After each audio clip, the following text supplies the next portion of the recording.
Testing. All right. You can cut out that other. Hey, yo, aim. Yeah. Run it up, Blondo.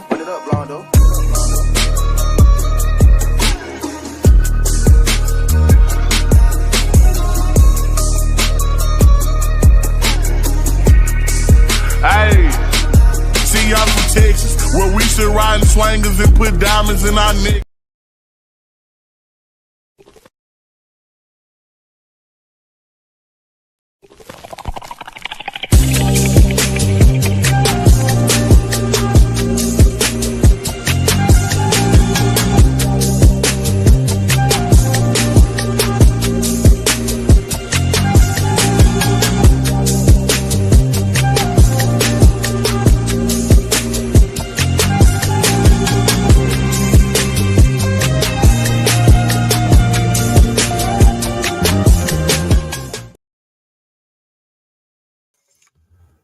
What's going on, man? What's going on? This your boy Doc Holiday. We are back. Got my man Sonny Boom on the screen right now. Tell the people what's happening. What's going on, Doc? Man, I'm good. I'm still trying to wake the hell up. Man, but everybody, welcome to HBCU tonight. Brought you by HBCU Overdrive. Make sure that you like the stream, comment, share. Most of all, subscribe to the channel and get everything HBCU Overdrive. Hope everybody is in the house right now that is braving the elements, because it's cold as hell outside, man. It is cold than the polar bear toenails, man. So what's going on temperature there? About 30.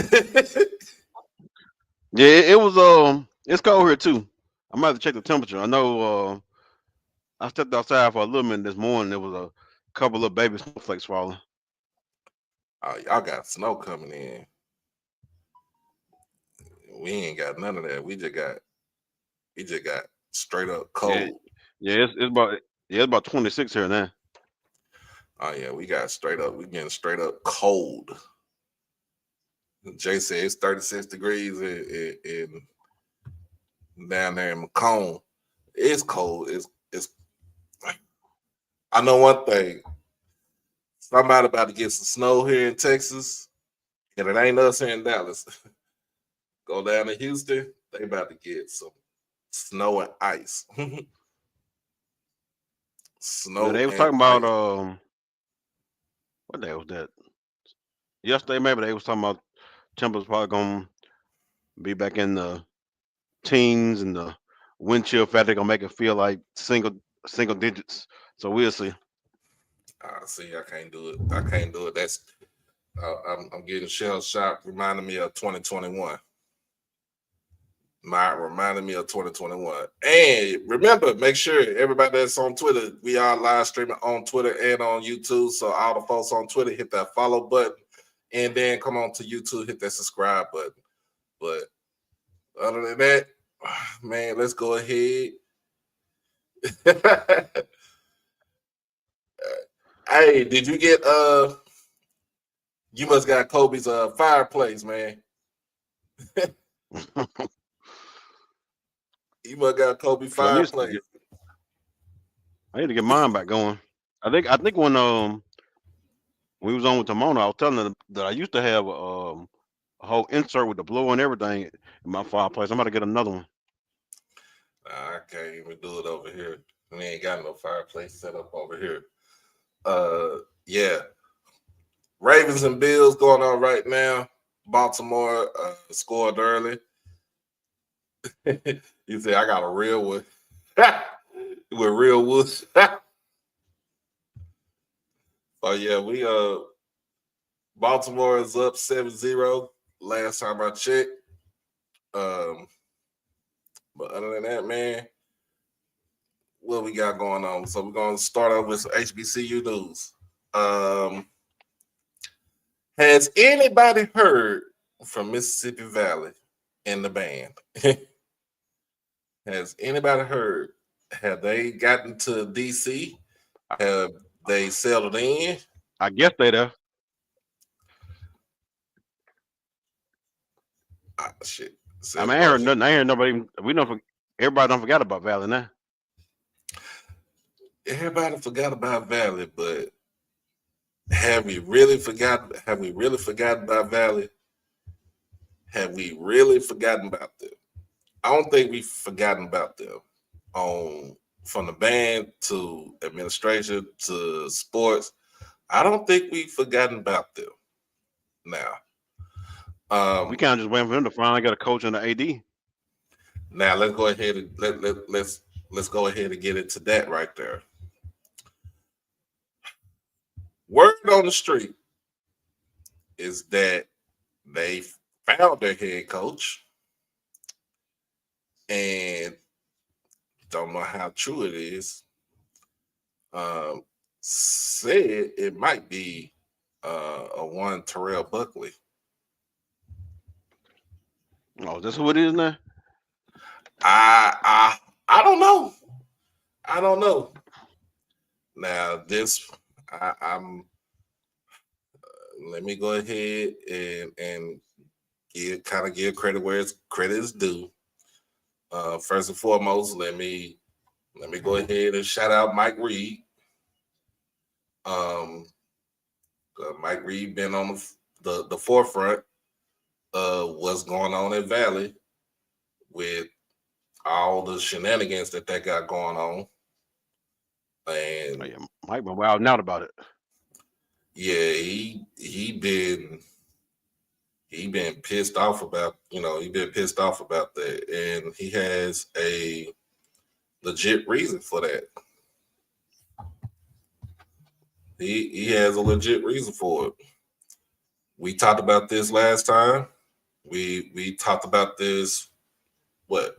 In fact, we talked about this last week.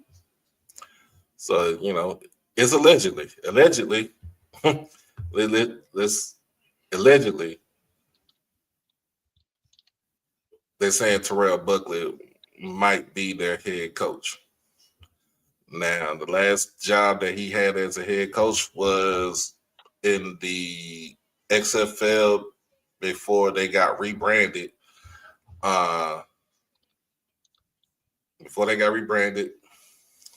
He was the Orlando Predator. The Guardians. The Orlando Guardians head coach at the time. Now,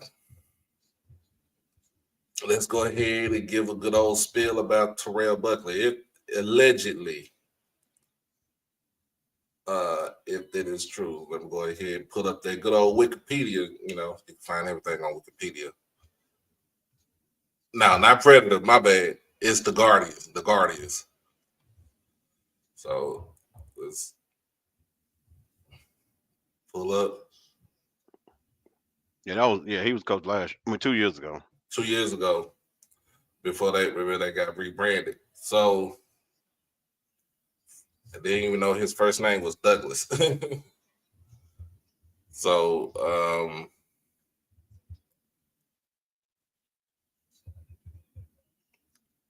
out of Pascagoula, down there on the coast, played at Florida State for 3 years, drafted in the first round by the Green Bay Packers, had a pretty much solid NFL career. Not gonna, Yeah, I remember on most of the teams he played on. I definitely remember him on Miami and Denver. Yep, he was on. I kind of remember the that New England year, but I probably gotta go back and watch some of them New England clips. So yeah, he won a Super Bowl. I think he won a Super Bowl. Yep, with New England. He was on the practice squad with the Bucks and New England back in 2004. Also played with the Jets, played with the Giants. Had 2 stints with the Dolphins. One year with the Broncos. Had 3 years with the Packers. But that's his playing career. But other than that, before we get into his coaching career, Super Bowl champion in Super Bowl 36, Jim Thorpe Award winner in 1991, the Jack Tatum Trophy in 91, unanimous All-American in 1990, second team All-American in 1990, and he has his number 27 jersey was honored from the Florida State Seminoles. NFL career stats have 546 total tackles, 50 interceptions. So he up there with a lot of folks. Don't nobody really talk about that when he was playing for, when he was playing in the NFL. Nobody really talk about like he was somewhat, he was a ball hawk. 64 pass breakups, 10 forced fumbles, 15 fumble recoveries, two sacks, eight total touchdowns. But as far as his head coaching record, let's go into his head coaching, his coaching record. Mm-hmm. So he was an assistant safety coach at Florida State in 2007, assistant wide receivers coach back at, he from 2007 to 2009 2007 to 2011. He pretty much at Florida State. Yep. So he was an assistant wide receivers coach in 2008, graduate assistant in 2009, weight room coach from 2010 to 2011. Then he moved on to Akron. 2012 to 2013, he was a cornerbacks coach. Louisville, 2014 to 2015, he was up there with Lamar Jackson. He was a DB coach. Mississippi State, 2016 to 2019. This is after Dak Prescott left. He was a DB coach. Ole Miss, 2020 2021. He was a DB coach. And then in 2023, he was a head coach of the Orlando Guardians. But his head coach record with the Guardians was 1-9. I mean, albeit it's one of those things where he was trying to get his feet wet as being a head coach. But to me, if this is true, will this help out Mississippi Valley? All I know is if this is true, I'm just glad they finally hired a coach. The only problem is, are they gonna have the same problem Wade and Dancy had? Dancy was there for a minute, and he was still having problems. He was towing the line. That's what folks say. That's what my granny used to say. You towing the line. Does this actually help? I mean, to me, does this actually help Valley? Because I'm gonna be real with you. Tomorrow's 20th. We got what we got? Like 3 weeks, 2 weeks, 3 weeks left for signing day. Yeah, because I just realized I'll go to the East West Shrine game on the 30th. And that's next week. No, it's 2 weeks. I really don't count this week right here, but it's 2 weeks. 2 weeks. How much recruiting has Valley done? Probably. I guess they've done some, and they signed players. So somebody, unless these guys or people Wade was reaching out to before you got let go. And for somebody that with his cachet, and what he's done, as far as playing career and also being a coach, can he convince this administration, y'all need to put some more money into investing in football to where we can get players, where we can win, where we can get the cachet to come, to get students to come here?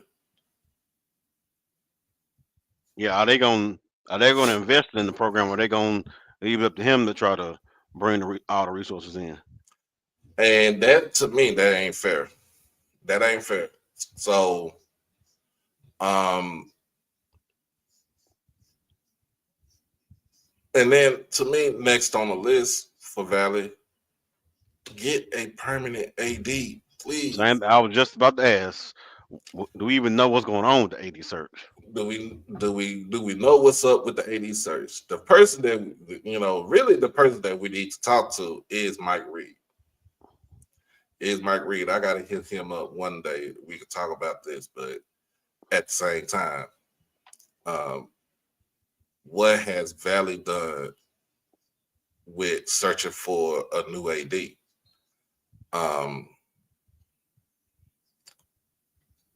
Because now you want to have to get an AD to match somebody like Ashley Robinson. You want to get an AD to match somebody like Paul Bryant over at A&M. You want to get an AD like Anton Goff over at Prairie View.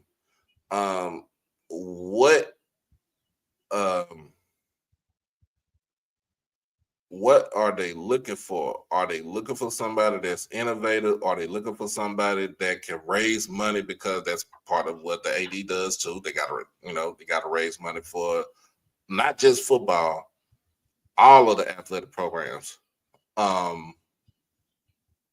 Yeah, but this is the question though. It's hard to get a coach at Valley. How hard is it to get an AD to come to Valley?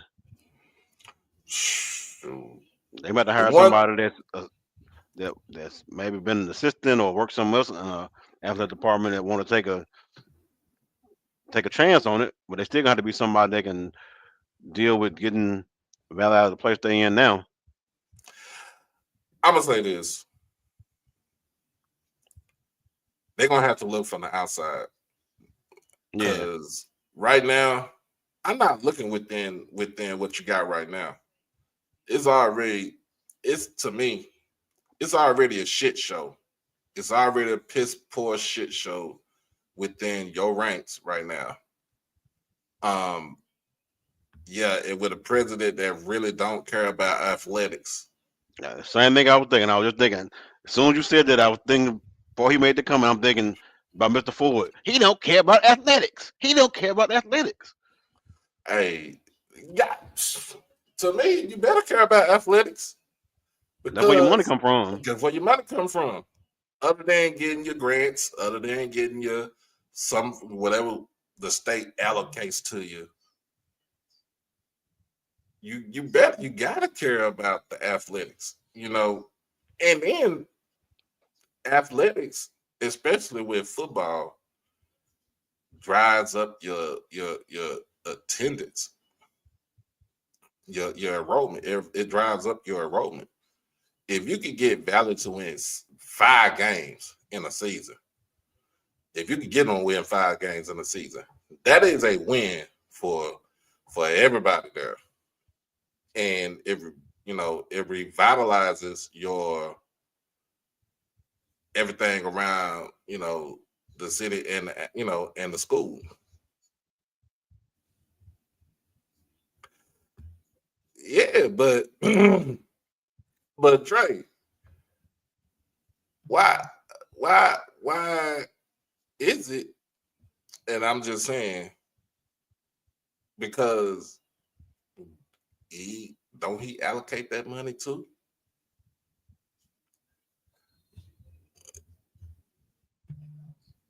To Valley Athletics should bring in money. You done spent the money on trying to get your field. You got your field redone. You got the little, you got your scoreboard. You got your little amenities that's around the, on campus. But at the same time, you're still trying to get people to come in. Yeah, you gotta get some return on that investment. Yeah, you need an ROI.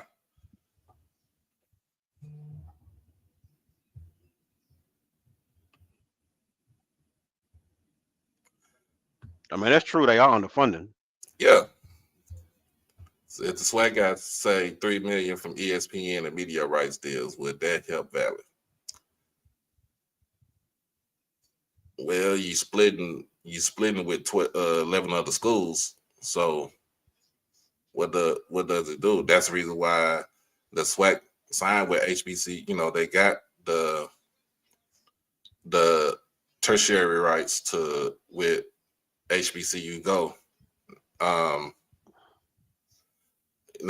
if you getting and And I'm looking at it where with ESPN, you see the value, especially in football. You see the value like with Jackson State in football. That yesterday's price ain't today's price.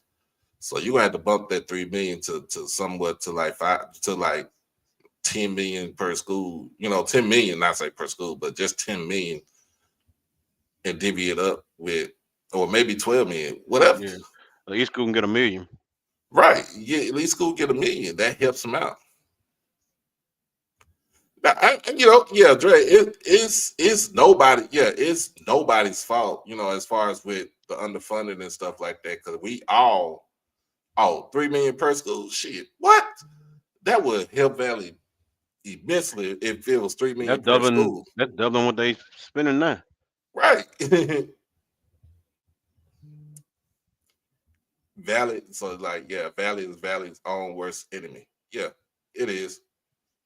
It is. What I'm thinking about that deal though is I hadn't really seen the numbers. I know when a lot of folks was talking about this a year or two ago, I went back and looked at the other conferences, what they were getting from ESPN. I looked at their ratings, how much they were getting per game based on what their ratings were per game. But I didn't have the SWAC's number to say, okay, well, they're getting $1,000 per person. So if the SWAC get $1,000 per person watching the game, it will be 10 million for the conference. I got to find some posts I put on Twitter where we broke it down. Well, they go blue. Yeah, the problem is that every school is a JSU. Outside of JSU, maybe family issue, and you can add Grambling in there too because of its prestige. Yeah, they ain't got enough eyes break 10 million per school. Yeah, that's I ain't saying 10. Yeah, I ain't saying 10 million per school, but I'm just saying like you give me a deal where it's 12 million. It's 12 million, and at least since we got 12 schools, at least the schools get $1 million per a piece right there out of that deal. Because I was thinking the same thing Blue was thinking.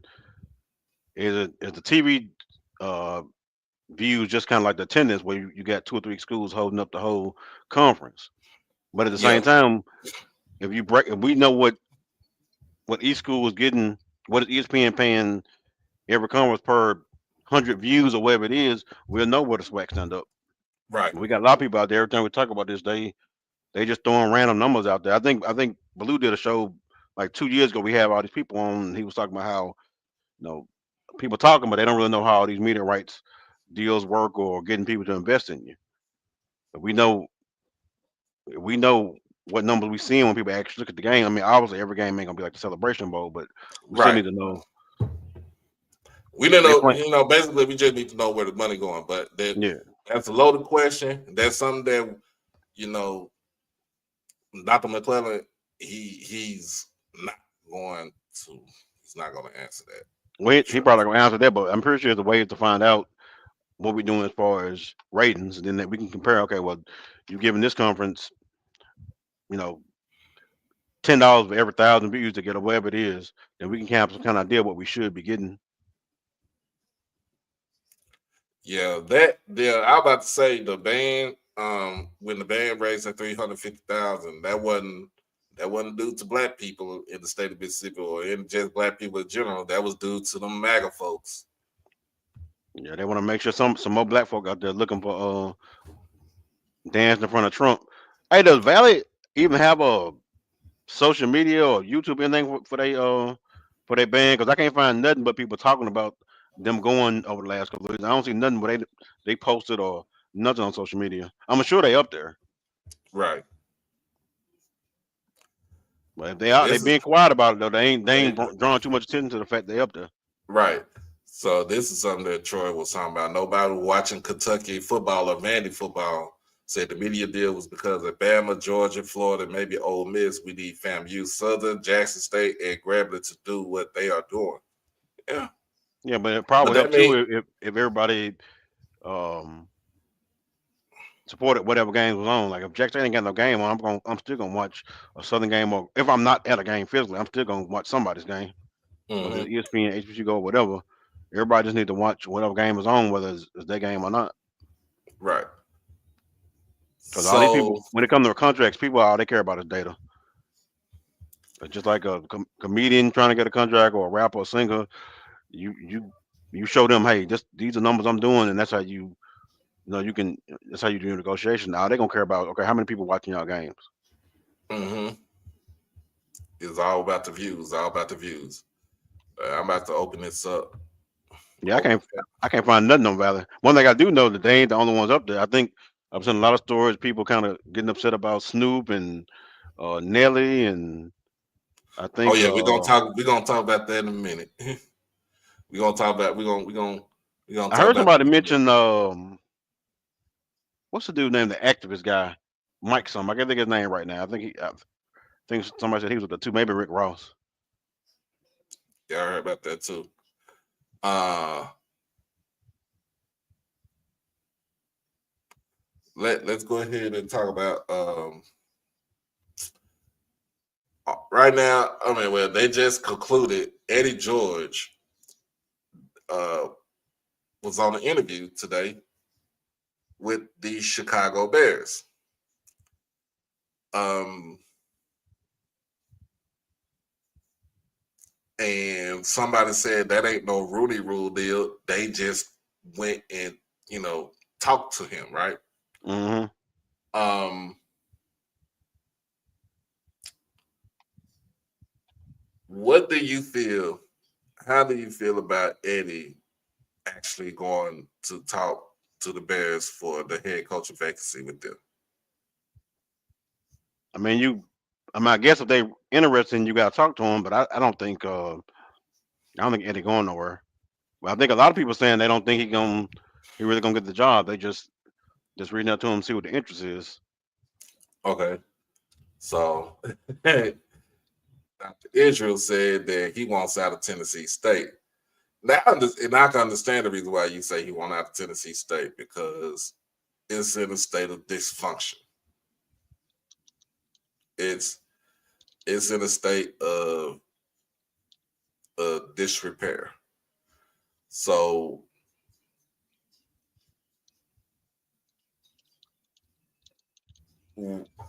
what does it look like? Is this a would this be a leverage deal? Would this be a ploy? Um, if try to get an extension? I mean, I would think so because other than the football team, what positive news is Tennessee State having right now? I mean, hockey starts this year for them, so Yeah, but I mean, the news of it is good, but we won't really know how much of a good story it is till they start playing. right, right. But I'm about to say hockey starts this year for them, so I mean that's one thing. But look at what he's done at looking at what he's done in Nashville. Um, Yeah, I mean, is his it's is his he at the end? decision. Is he at the end of his extension? I mean, I thought he could probably just walk if he wanted to walk. I think he's looking for. I don't know per se, but I'm thinking that he might be looking for an extension, not to get out, but to because he wants to stay there. He doesn't want to. Yeah, I can't see him. I don't think he want to go up to Chicago. Yeah, he's too invested with Tennessee State.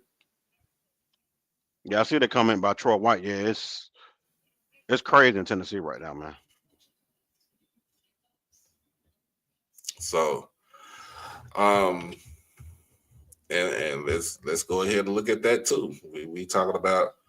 We just talking about coaches, so let's go ahead and look at that too with Eddie George.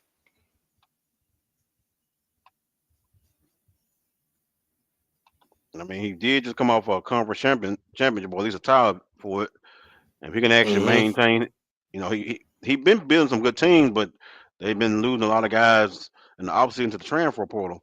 He can really do something with that team if he can kind of maintain his team, and then recruit to replace the guys he lost. So, as a head coach, He's 22-24, so he's 2 games above 500. He got the Big South. He got a Big South OVC championship on his record. He has the Coach of the Year from last season. As far as with his culture, with coaching, but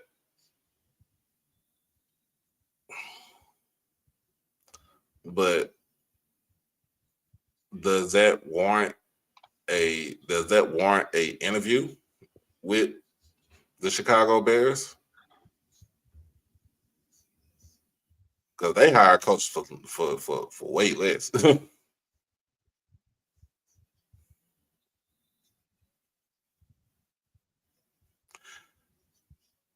How much trouble is Tennessee State in? Financially, a lot. A lot. I mean, because you got students that's been have a scholarship money back and all kind of stuff. I mean, they always has, even when I was in high school and I forgot Jack State, there was always issues there with band scholarships and they give you a scholarship for changing your major. And it was always some kind of issues with, or some issues with Tennessee State and certain scholarships and stuff. But I don't think it was never this bad to the point where they offer people scholarship and then ask for the money back. Right. That'd be crazy. Yeah, for the money. Hey, I need that money back right there, dog. Hey, we gotta pay the light bill. I need some of that money back. And I think Nick Eden made the point on his on his live that the guy they done brought on to president now is kind of more of a business guy, so he into the he finna start trying to cut that budget and figure out what's going on with the money. So that's probably how the band director got caught up on how he got caught up. So I can't say the alumni hate Eddie George. They need to be hating on the damn athletic director and the administration, because you've been in that conference for over 40 years. And from what I'm looking at, y'all ain't gonna leave that conference no time soon. So, the lack of playing HBCUs on your schedule, that's to the extent of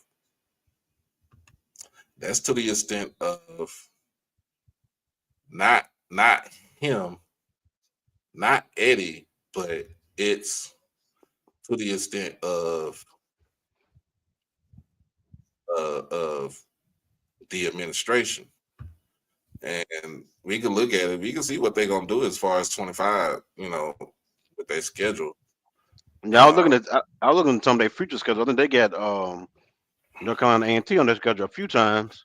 I mean, just they got put 3 HBCUs on your schedule every year and just roll with it. I mean, even all these schools in HBCU conferences, folk ain't going there every game. So, they have HBCUs or PWIs, and they gonna have 3-4 games people ain't going to. Put 2 or 3 HBCUs on there every year and calm the storm a little bit, I guess. But if they do start putting HBCUs on them, all the people complaining need to start going to the games. That is true. They'll make up a fuss and then don't do nothing. Right. So got the schedule up. I'm about to go ahead and share this thing.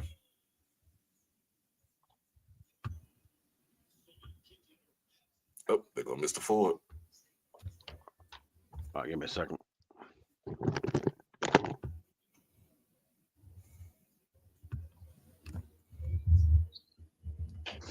All right.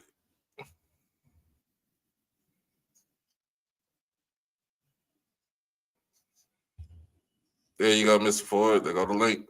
So,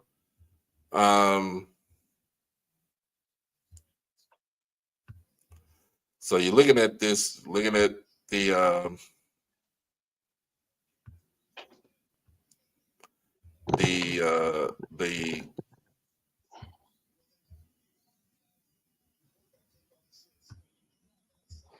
so looking at the schedule right here.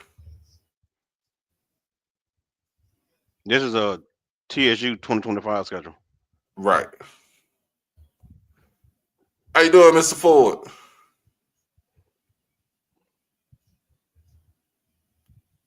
Uh-oh. Mr. Ford, can you hear me? That must have been 26 schedule I was looking at. They had A&T on there. No, they got A&T this year. Okay, never mind. I didn't scroll all the way up. I see it. They got A&T on there. So you got tomorrow in Irving, we see cold temperatures and can expect a high of 36 degrees Fahrenheit and a low of 23 degrees. Also, there's a cold weather advisory in effect until Monday, January 20th, 9 a.m. Man, Alexa. So now you got A&T. You start your season off with A&T. Can you hear me, Mr. Ford? Yeah. Yeah. Okay. How y'all doing? Okay. I thought he had dropped off. I ain't seen him no more. Okay. So Yeah. Tennessee State starts their season off with North Carolina A&T. So they got 2 home games That's a back to win. back. Then they got North Dakota State, who's doing the return favor, so they are coming to Nashville. So That's a beatdown. That's a beatdown. And then now here's the thing. Because of the future of the Southern Heritage Classic, they said they wasn't having it this year. That was your other HBCU on the schedule right there. With Pine Bluff, they're not playing it this year. So now you got to scramble to find an opponent for this schedule right here. And the only other school that they're playing, HBCU they're playing is Howard. And that's homecoming. That's basically a return from last year's game. It's basically a return from last year's game.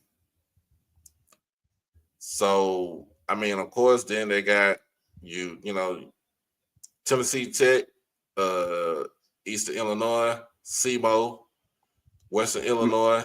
And I know they're playing on the road this year, but I'm kind of surprised they don't have more attendance at home when they play UT Martin, because you got a lot of people from Memphis, Nashville, and everywhere in between Memphis and Nashville that's been to both schools. You think that would be more of a game people would at least go to? Well, I would say this. I'm gonna be honest. I'm gonna be like Mr. Ford. Get out of Nissan Stadium and Yeah, that's what I was about to say. Until they get out of Nissan Stadium, they're gonna keep having problem when people come to the game. People just don't want to go to events there. I mean, I've seen people go to other events there, other games, Beyonce. I mean, other than the Titans, people just don't really like going to stuff in Nissan Stadium. Everybody I know that go to anything there just tell me they don't like it. right.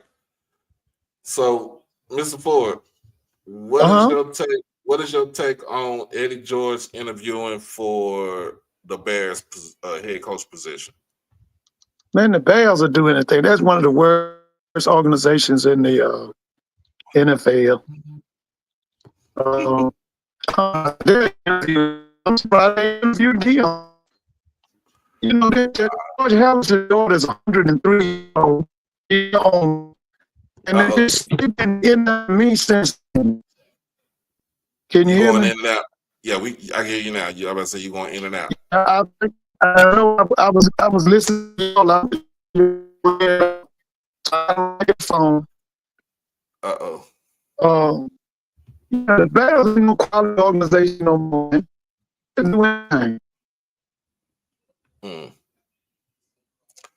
Well, can you hear me? Yeah, I can hear you now. Man. You need to go to your regular spot so we can hear you. Oh, yeah, that's right. Okay. That's hey, Miss Kelly. Okay, hold on. Let me. I'm sorry about the game, man. You know, the game. Hold on. Oh yeah, the game is on. Yeah, the game.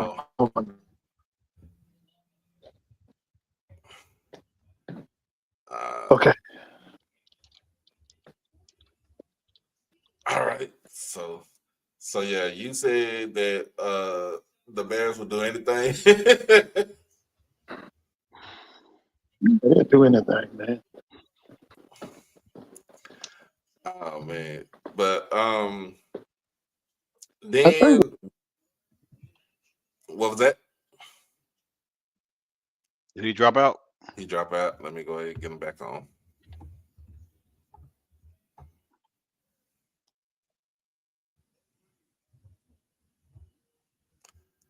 Well, yeah. I don't care about the Southern Heritage Classic. I just want to see Tennessee State Jazz State play again. What's going on, Bakari? Yo, what's going on, man? What's going on? Man, same old, same shit, different toilet. Yeah, I hear you. Yeah, I heard you talking about Eddie George being interviewed by Chicago. Mm-hmm. I think Eddie George was doing a good job at Tennessee State, man. So I don't know how I feel about that. I don't know if he got the job or not. And it seemed like he wanted to be there. Hey, but if he go, where do Tennessee State go from there? And do you go another celebrity route as a coach after hearing the one guy talk, LaShawn McCoy, man, and the dude on Deshaun Jackson podcast? I guess that's what it was. The way he was talking, man, that was just so disrespectful. Yeah, we gonna they talk about that right there. So if Eddie George, I'm sorry, go ahead. No, you segue into a good one right there because, of course, Shady McCoy and Deshaun Jackson both were teammates in Philly. They got their own podcast, 2510 podcast. Can you hear me now, Doc? Yeah, I hear you now. Okay. What Shady said, talking about where he'll take a job with Howard when Howard already has a damn head coach who has a champion, who already has a conference championship and was in a Celebration Bowl 2 years. That was what I said when Simona brought it up. I was like, why a school that just was in the Celebration Bowl want to hire him? But I'm gonna tell you something. What's worse than that? When Deion left Jackson State, I remember him sitting on national TV and they was talking. Why he ain't go ask him about HBCUs? He said he hadn't heard of no HBCU. He didn't know what they. He couldn't name. Okay. He couldn't name nobody that went to an HBCU, and he don't know nothing about them. Now all of a sudden, you talking about Shady McCoy? Yeah, that's what he said. Now all of a sudden, he's talking about a culture and a tradition, and some people would say bring him on. I would say that's just as disrespectful without the cussing as Ed Reed, man. Somebody can sit there and tell you they don't know nothing about you. Now just bring me, because you see other people who want to coach get a job. I just think it's disrespectful, and we can't become a joke chasing dollars. Because I'm going to tell you something. When everybody say these ex-players bring resources, explain to me how they bring resources. Because Deion had all the white people behind him. Their folks ain't figured out they can't make money. They making money off Deion. They ain't making no money off Deshaun McCoy, Deshaun Jackson, Mike Vick. If they are, not like they were doing Deion. They all in on Deion. So just because these people play professional sports don't necessarily mean they're bringing resources. That's not what it means. Right. And you really think about this. Michael Vick grew up in Newport News. He grew up down the road from Norfolk State. He said he used to go to football games in Norfolk State, but Norfolk wouldn't budge to try to recruit him. So, of course, he's going to go to the next best thing, which is, he went to Virginia Tech. Deshaun Jackson, on the other hand, yes, he's a Cali kid. He was born in Pittsburgh. His dad went to Bethune. Mom went to Duquesne. So he kind of know the in and out, especially from his, on his dad's side about what an HBCU is. But because he spent so much time, he spent most of his life on the West Coast before he got drafted by Philadelphia. he didn't know, you're not gonna know too much anything. And now you in this position as like you said, you're in a position to lead a young men, and you're trying to mold them not to become not just to try to see if they could become professionals in their sport, but just to be a man, period, and go out there and be a professional in whatever they want to do.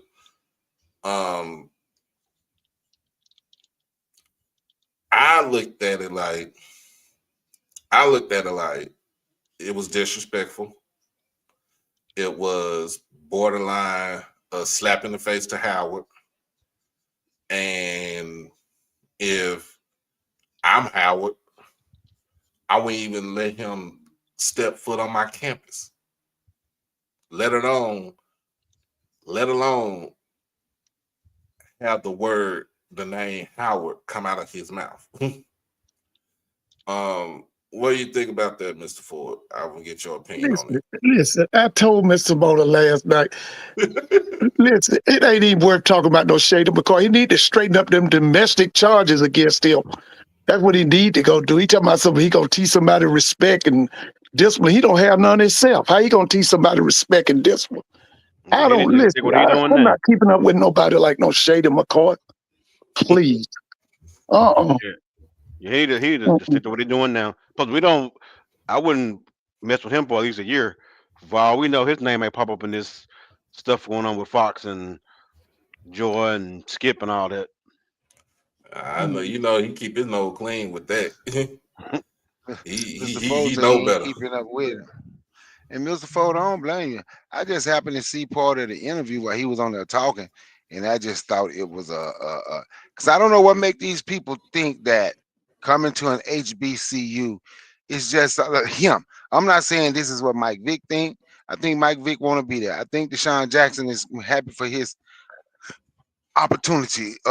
Eddie George, but with the way that dude LaShawn McCoy was talking, like it's just, oh yeah, we can just go over there and play around. Let's just step on them and prop ourselves up. And to me, I don't like it was disrespectful to Howard, but I always go a little deeper. I don't just see it being Howard. I don't just see it being an HBCU. I want y'all to listen to the whole thing and think about a lot of these people we follow and like because they play sports. Look how he disrespected black folks. I bet you wouldn't say that about none of them PWIs. And Just he let went me to go there and Pittsburgh. take Go back somebody's up there. job. Right. Go back up to Pitt. That's where he went. Go up there and go carry some water for Pat Narduzzi. Yep. He disrespected black folk.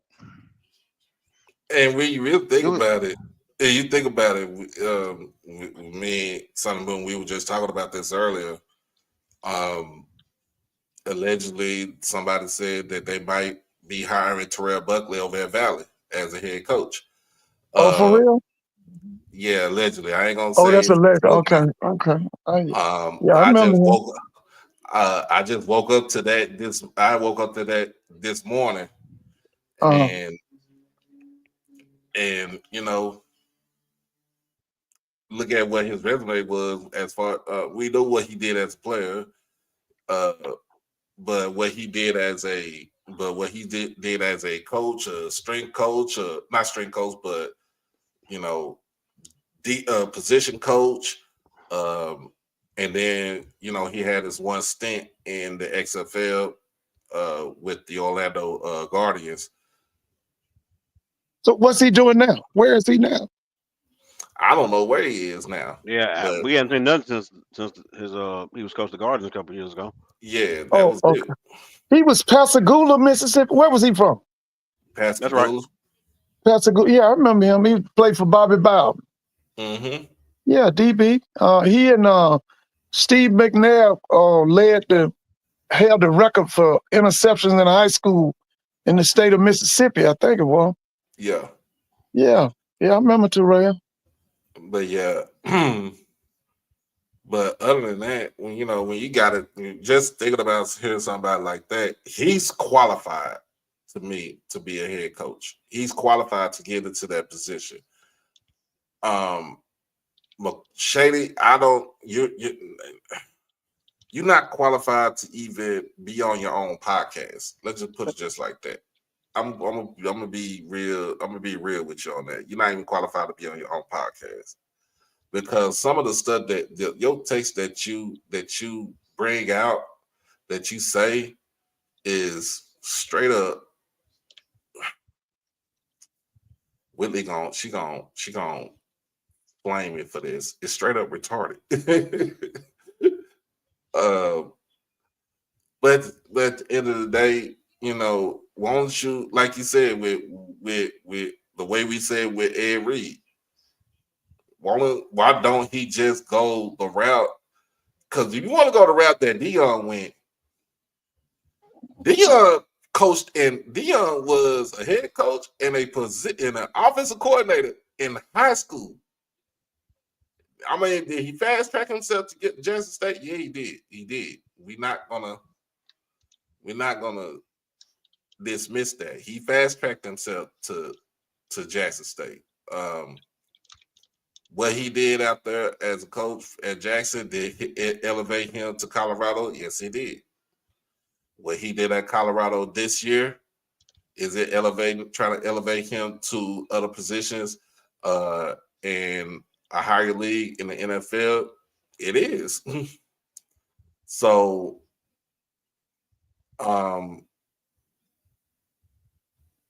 we just, I mean, I'm gonna just be like this. There are more quality coaches out there right now that are looking for a head coaching job that's well deserving of it.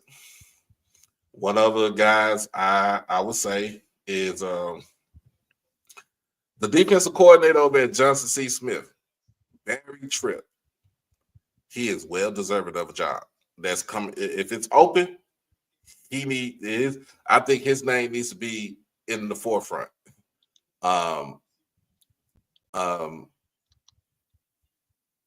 Antoine Sewell, DC from Morgan State.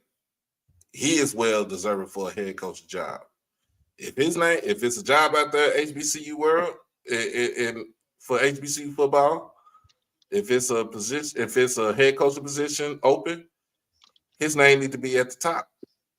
I seen on there that Dwayne Taylor, the offensive coordinator that was Alabama A&M, he's gone.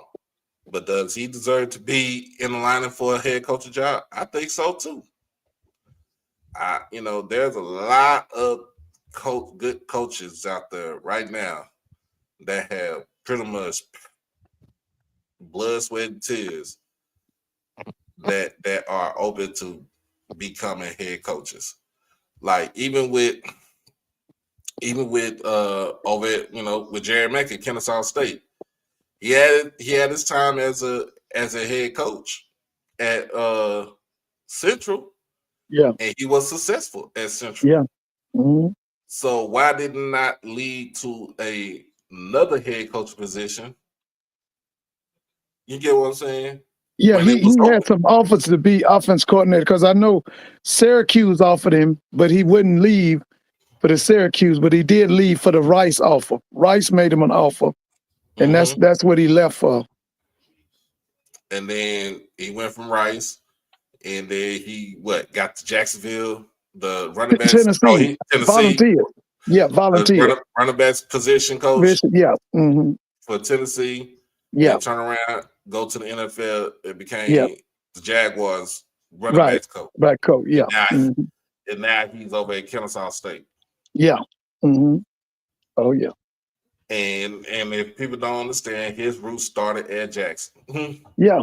Oh yeah. He's from Memphis. He was on the staff with Jay Hobson somewhere. I don't know if it was Memphis or South Alabama. They were on a staff together.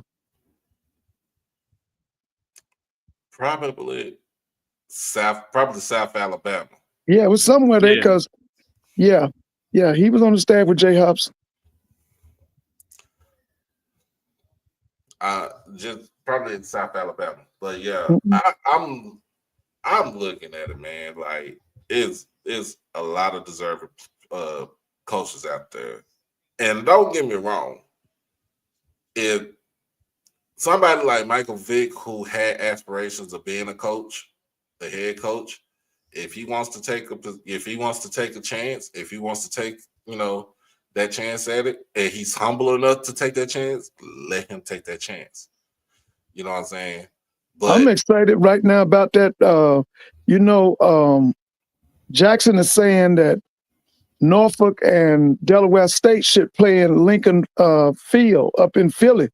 I'm hoping that becomes reality. That would be great. ooh, that would be nice. Yeah, the home of the Philadelphia Eagles, man. That would be nice. He says Jackson says that's what he's working on. Mm, I hope they finalize that. that would be nice. Yeah. Because Oh yeah. now that would be a Delaware State home game right there too. Yeah. Yeah. Yeah. He's trying to get that game moved to Philly, to Lincoln Field. Is that Lincoln Financial Field or just Lincoln Field? Lincoln Financial. Like Lincoln Financial, yeah. Mm. Ooh, I'm sorry, y'all. I was turning my head. Buffalo is up 21-10 on Baltimore. Man. Yeah, it seems like none of these teams is performing the playoffs like everybody expect. Yeah. I don't care about the Eagles. I hope they twist the ankle. No. But Now who do they have to play next? I mean, the Cowboys, they're gonna bounce back when y'all hire Dion, man. I ain't hiring Dion. Don't tell me that. Shoot. Man, I'll blow the internet up. No, they play the Commanders next. Oh, they play okay. And So that'll be in Philly, right? Yeah, it'll be in Philly. Okay, and that's for the right to go to the Super Bowl. Mm-hmm. Oh, that's gonna be big. Now I will watch that game. That's gonna be big, man. That's Jalen against Jaden Daniels. Mm-hmm. And I think I have to go back and look at. The Bears had a choice between Caleb Williams and Jaden Daniels, and they chose Caleb Williams. Yeah, of course they're gonna choose the they're gonna choose the man that won a Heisman. Well, both of them won a Heisman, so it don't. Yeah, both of them won a Heisman. It really don't even matter. Yeah, but you don't know what's gonna happen with these quarterbacks from year to year. One of them have a great rookie year, a great second year, then it comes to next year and they back looking normal again. All right. So yeah, let's talk about this. Go back to Tennessee. Let's go back to Nashville. Let's talk about this band, the band director. Sonny Boone, lay it on me. What's going on? What happened with the band director for Tennessee? Okay, State? so according to the article, they've removed him from director bands and put him on administrative leave while they investigate, I guess, invoices as it relates to the band. I mean, so in other words, it's another Heyman situation. Yeah, because here go the article here. It says Tennessee State University has removed Reverend McDonald, director of its Grammy-winning marching band, and placed him on administrative leave as school leaders carry out an investigation. TSU interim president Dwayne Tucker announced in a news release Thursday. The decision concerns outstanding travel requisitions and advances and related lack of compliance with TSU policies and procedures. Tucker said in the release, Dr. McDonald will be on administrative leave with full pay while we continue this investigation. So this is just like Hamer, it's just like either the last director or the director before him at Valley. It's money coming in, they don't know where it's going to, or filling out requisitions and making sure it's done properly. So we'll see. Well, with the money problem they have now, they probably looking at every penny. Oh yeah, they looking at all books. So they're looking at all books. Yeah, or could be a situation like when Myers and Jack State stuff was approved, and then when it was time for the money to pay up, it's like, oh no, we don't have money for that. So we'll see. And then we had to go to our when Myers was the president, we had to go to our reserve fund, right? Yeah. Dang. But So the thing yeah. is, TSU ain't the band is smaller. The band has shrunk a lot. They ain't really traveling that much. So I'm trying to figure out what invoices he submitted in that's incorrect. Mm. From what I can tell, the budget seemed to be cut from what they used to do. But didn't they go to DC for Howard's homecoming? I think I that No, don't know. The they no, band did. didn't go. The no, band they didn't go didn't go. because they wanted the They band to didn't play go. after the game.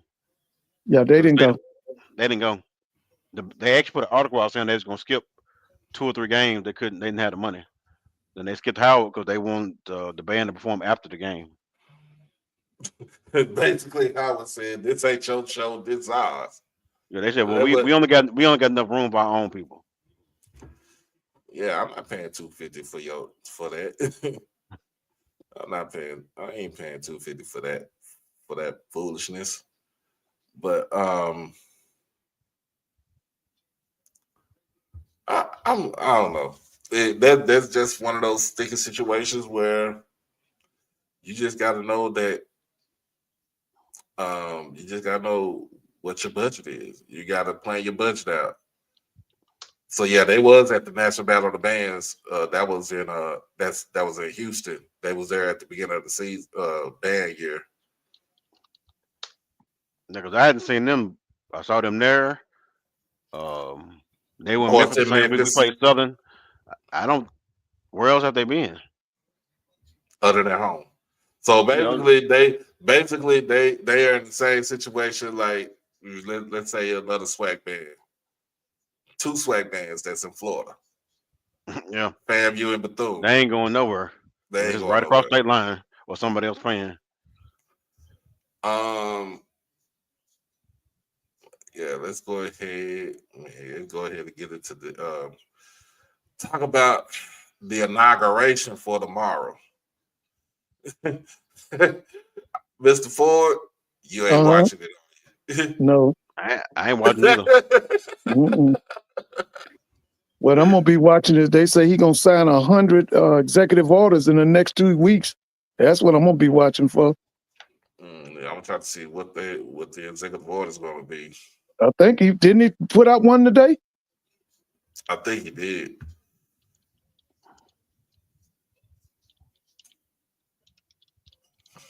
Yeah. Romeo Carter said Quentin Morgan should get the job of Mississippi Valley. 70-26 record, has 3 conference championships, 3 playoff appearances in 8 years. Yeah, I heard about Quentin. That's Langston. Yep. Yeah, Langston. Yeah, I heard of him too. Yeah. Mr. Edwards said he said, telling you this president is executing what he is being told to execute. Oh, This that's is true. a distraction to Yeah. what they are really Yeah. doing. Yeah, he's a mouthpiece. He's a puppet. I'm about to say, ain't every president a puppet? Yeah. The president is the mouthpiece. In the governmental structure, the Congress has the purse strings. Mm-hmm. But in a capitalist system, Wall Street, the multinational corporations run it. That's economically, that's the power. It's the multinational corporations and them rich families. Mm-hmm. Yeah, the oligarchs. Right. We talked about that last time too. We was talking about some of you had mentioned it. You had mentioned Nelly is supposed to be performing at the inauguration ball. Snoop is supposed to be performing, and I heard Rick Ross is supposed to be up there. What about Nelly? Yeah, you said Nelly. You said Nelly. Okay. Should we go hard at them like we did for Chrisette Michelle when she performed at the inauguration, because she literally has no career after that.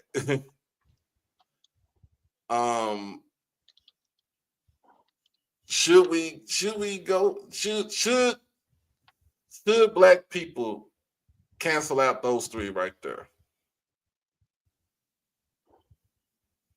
Like, I mean, They did it for Chrisette Michelle. It's a lot of folks that they had canceled out. But should we cancel them out? Should we stay on the same? Should we be on the same page? Yeah, Snoop Boy. Oh yeah, Soldier Boy. Soldier Boy. Yeah, should we cancel them out? I don't think nobody was paying attention to him and no girl get back together. Nelly said it wasn't about the money, but what is it about? And then Soldier Boy do anything to stay in the spotlight. He stayed in the spotlight. I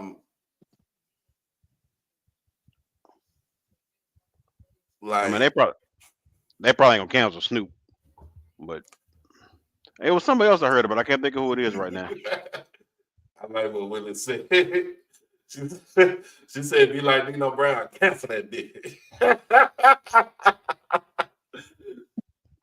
Oh my goodness! And it's so crazy because I was watching the story about it last night, and they was talking about Snoop going. Then they put back all the stuff he said about Trump over the years and about the people that went to the inauguration the first time. Not he performing this time. What changed your mind? What changed his mind right there? Is you getting funded on the back end?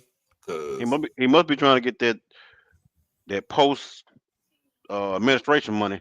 He must be trying to tap into whatever Trump gonna be doing once these 4 years finally up. Yeah, and it's money. It's always gonna be about money. That's the reason why Nelly going up there too. He said it ain't about money. It's money, bro. You have not been in the spotlight for the last 15 years.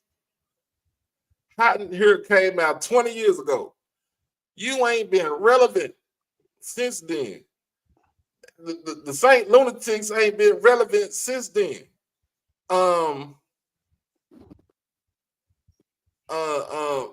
Snoop, you've been in the game for over 30 years. It's time for you to enjoy the fruits of your labor and sit your black ass down somewhere. Rick Ross, come on now. And then Soldier Boy, we do not care. Hey, speaking of Jay, I heard TikTok started back working today. Yeah, let's talk about that. So just like if you was in the penitentiary, if you was on death row, last night TikTok was banned in the United States. A lot of folks was losing their shit. And then earlier today, the app came back alive. It was basically Trump said, I'm gonna give him a 90-day stay of execution. I know you don't care about TikTok like that, Mr. Ford, but what you think about that? Yeah, they supposedly the Chinese already got an alternative. Oh yeah. They already got something else. Is it Red Book or something they calling it? Oh yeah. What you got for me, Bakari? Y'all wondering where Bakari went. What you got for me? I'm sorry, man. I was having technicals and had to get off. Technical problem. But look, Donald Trump saved TikTok from Donald Trump. That's all. This is all by design to make it look like he's doing something. Just something I said when somebody asked me about today. And it's distracting you, and it's distracting us from the real issues. Now you was talking about these rappers who performed. Yeah, I say cut them off, but black folks ain't gonna cut them off. Just listen to how disrespectful toward black people Nelly was when he was doing that interview with Willie D. And I really don't even watch, but I don't watch Willie D no more.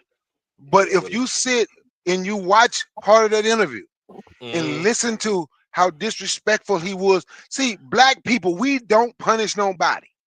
And these people with money, everybody got beef with black people. You know why? Because them rich white folks, them bigots got beef with black people. Everybody disrespect black people because they know they can. Then they know black people gonna say, well, you know they black. We got to still pull for them. No, I don't. Right. Eventually, black people is gonna have to understand we are gonna have, if we want to change our situation, because the people that brought you over here, brought your ancestors over here on the bottom of the ship, enslaved you for all these years, those people is not going to change your situation. We Right. want our situation changed. It's things we have to do. Sometimes it's turning folks off. Stop giving everybody your money. Shop with the bare necessities. But I'm gonna show you something else people didn't pay attention to this TikTok thing. Mm-hmm. It also happened years back, a few years back. Trump might have been in charge then with Facebook. You Yep. say how people Yeah. lost their ish. People lost their ish because TikTok was off. Think about how much control these people have over you. You mad because TikTok off. This is why I ask people when I talk on social media, if we are really cool, we need to exchange phone numbers. We need to exchange phone numbers. Because if you're depending on social media to speak with people, these people completely got you done. So that let me know you ain't preparing for nothing. You ain't got food where you can survive for the next 5-6 months. You don't have no ammunition to protect yourself. You don't have, you ain't got batteries, flashlights. You don't have candles. You don't have emergency medical supplies like peroxide, Band-Aids, alcohol stuff you keep around your house. You ain't got Tylenol. You ain't got water. You don't have bottles of water that you've been saving that you can go 5-6 months without dealing with these people when they decide to turn some off. That's what when I see how angry people get, and I'm talking to black folk, because we're in the worst shape than everybody. Mm-hmm. When I see you getting angry over social media, that let me know we ain't prepared for nothing. Not a darn, and we need to be prepared. I hear the mic. Yeah, Nah, these people you're these right. people was crashing out last night about TikTok. There was so many posts on there on social media. Somebody even But you know, said something to me about it. the reason why they crashed out about TikTok, because the content creators, if you yes, that's their money, that's their money right there. That's the reason why they crashed out about TikTok. Because if you got content creators right there, they just doing whatever. Like first let him use TikTok. He used Instagram. He uses Facebook. He uses every bit of social media out there to get his point across. To advocate about child autism. To show people going on with his mom and everything. Just everything like what he does. Can I say something right quick, Doc? Can I say something right quick? Yeah, I'm Go gonna make ahead. a point after you make I'm gonna his. say this is all I'm gonna say. Go ahead. I never hear black people say we use fan base. Oh, That's I all I got want to fan say. base. I got fan base. I never hear us talk about, hey, you know what? Let's start going to fan base. I don't have fan base for you. It's a reason I'm not over there. People want to know. I tell you, as much.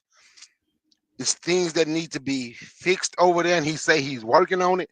But we need to talk about that a little bit more about us using some of our stuff when people can just control. Hey, look, man, they ain't worried about us doing nothing.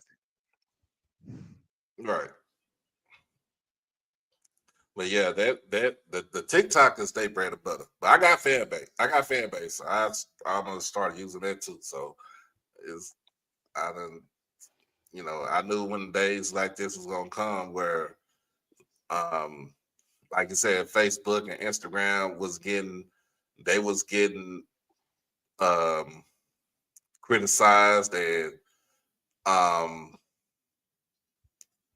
then next thing you know, 8 years later, you talk about TikTok being, getting banned, and they should lived up to their word until, they said if the Chinese-based company can sell it to the American, then it is what it is. But at the end of the day, it's just a distraction to what is really going on. And I understand what you're saying about the content creators. Of course, if you're trying to get content out there, I understand you crashing out a little bit about TikTok. But the people I've been crashing out most is all, where am I gonna get my recipes from? Where am I gonna get my daily inspirational message? I'm like, bro, you do realize TikTok ain't the only app out there. And every few Right. years, some leave away that's real hot, and then some else come in. Because one partner of mine was said to me about it yesterday. I'm like, he from Texas. I was like, bro, you arguing with me about TikTok? I said, man, I can't even argue with you. You didn't even know who Jasmine Crockett was till you saw a TikTok of her going off on the white chick on Martin Taylor Green. I said, bro, man, you can't even have a conversation. If the only way you know about something is on TikTok, I don't know why I'm even talking to you. Mm. He's like, man, where am I gonna get my news from? Where am I get? I'm like, bro, you realize there's like 1,000 different apps other than TikTok out there. Now the content creator people making money, I understand that, but folks was acting like, man, I ain't gonna know what's going on inside my house if TikTok go away. Because at the end of the day, and I think Mr. Ford, we talked about this before. A lot of people don't watch the news like that anymore. We don't watch CNN. We don't sit there and watch MSNBC.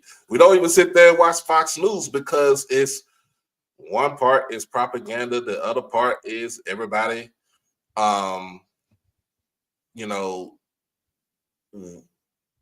We all put together, like CNN is heavily Democratic based.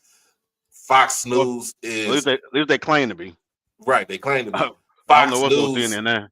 Fox News is all about Republican agendas, MAGA, and stuff like that. We don't even watch ABC News. We don't watch CBS News. I remember at one point in time, and don't get me wrong, Mr. Ford, after your 5 o'clock news, at 5:30, what comes on at 5:30 back in the day? What news come on? If you was on NBC, you watch your local NBC news at 5:30. Depending on how far back how far back we talking. I'm talking about like 20 years ago, 25 years ago. I'm talking about NBC nightly news would come on at 5:30. They would report everything about everything that's going on around the world, or what's going on around the United States. And then guess what? At 6 o'clock, you had your local. And after 6:30, it was whatever. And then 7 o'clock was all your primetime shows. Yeah, all your shows. So we don't even have the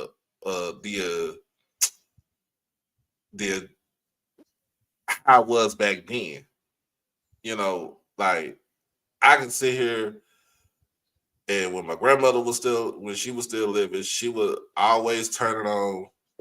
We always turn on. She always had it on ABC because she used to watch. It was all around. She used to watch the game shows, then turn around, watch her soap operas, then turn around and watch a talk show. At 4 o'clock, you watching Oprah, and then at 5 o'clock, you watching news. It was always like that. It was verbatim. It was always like that. And don't even think about trying to turn her TV off or none of that stuff right there, because she'll have field day. What should we do as far as with this inauguration and with all the news outlets going to report on this? What should we as Black people do to kind of not tune in? Because it's going to be one part is going to be like, I want to see what's really going on up there. I ain't paying attention to Snoop, Nelly, Valley. I'm gonna watch probably some some MLK related or maybe some anti-inauguration or something like that, I ain't gonna be interested in it. I'll find some other channel. What you got Yeah, this for? Yeah. I'm watching to see if I'm gonna be snowed in. That's what I'm gonna be watching. They talking about it. Well, I'm gonna be snowed in up here, kid. Y'all gonna be out of school for a I'm whole not. another couple of days. So Yeah, man. what's the weather supposed to be like in up there anyway in DC? It's Cold, isn't it? gonna be So, cold. bone chilling. Cold. I know it's gonna be bone chilling cold here tomorrow, and they talking about 3 inches of snow. What? Tuesday and was it Tuesday and Wednesday? Mr. Ford, what side of town you live on? If you don't mind me asking. You ain't I got to live say the in city. You can say the county. I live in the southwest section of Atlanta. Oh, okay. When I came back to Atlanta today, been here too many years, but that's not the story. I'm gonna tell you something. Soon as I crossed over in Tallapoosa, it was sleeting. Coming from Oh, okay. Mississippi, it was sleeting in Tallapoosa today. It snowed. We had some flurries over in Cobb County today. Yeah, yeah. Yeah, we you don't know because I went home for a funeral and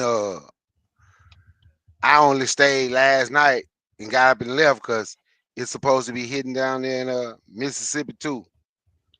Yeah, it's supposed to be So a big swath. I saw something on TV. They showed this big old diagram, and I think, like you said, it goes all the way into Florida. I know they said Macon and Albany is going to get snow, and I think they was expecting snow. In, somebody just said it in Tallahassee. Yeah, EA said it's supposed to be snow in Tallahassee. I said it's supposed Yeah, to be ice and snow in Houston. Yeah, the only reason I was thinking, I was wondering, is there anything that's gonna delay Valley getting back to Mississippi? did they hey drive? Valley, Did they drive they up or they raised flew enough up? money. I don't Valley been Yeah, ghost since they raised the money. We ain't heard nothing from them. yeah, they raised their money. I was at home, man. My people, Valley alum, the ones that Valley alum, we were talking.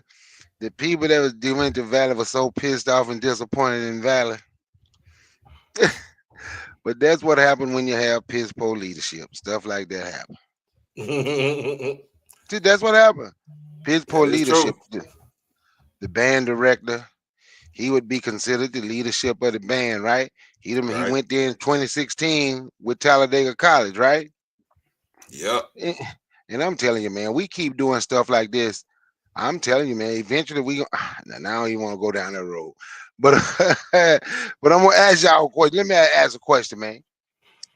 When the COVID hit back in 2018, 19, whatever, in all Hmm. honesty, man, who really didn't have to go grocery shopping for like 7, 8 months? That's a serious question. Because stuff about to come back. It might not be that. I'm telling y'all now. With what I do and certain people I deal with and what I deliver to, I'm telling you, Hmm. it's stuff coming down the line. So I'm just asking, who didn't have to go grocery shopping for 7 or 8 months? Mm. See that what I mean? Mm. Y'all, we don't understand wall tactics. I'm just saying, like, man, you know how many people I fed in my, how many single black mothers and black families I fed strictly out of my pantry, Right.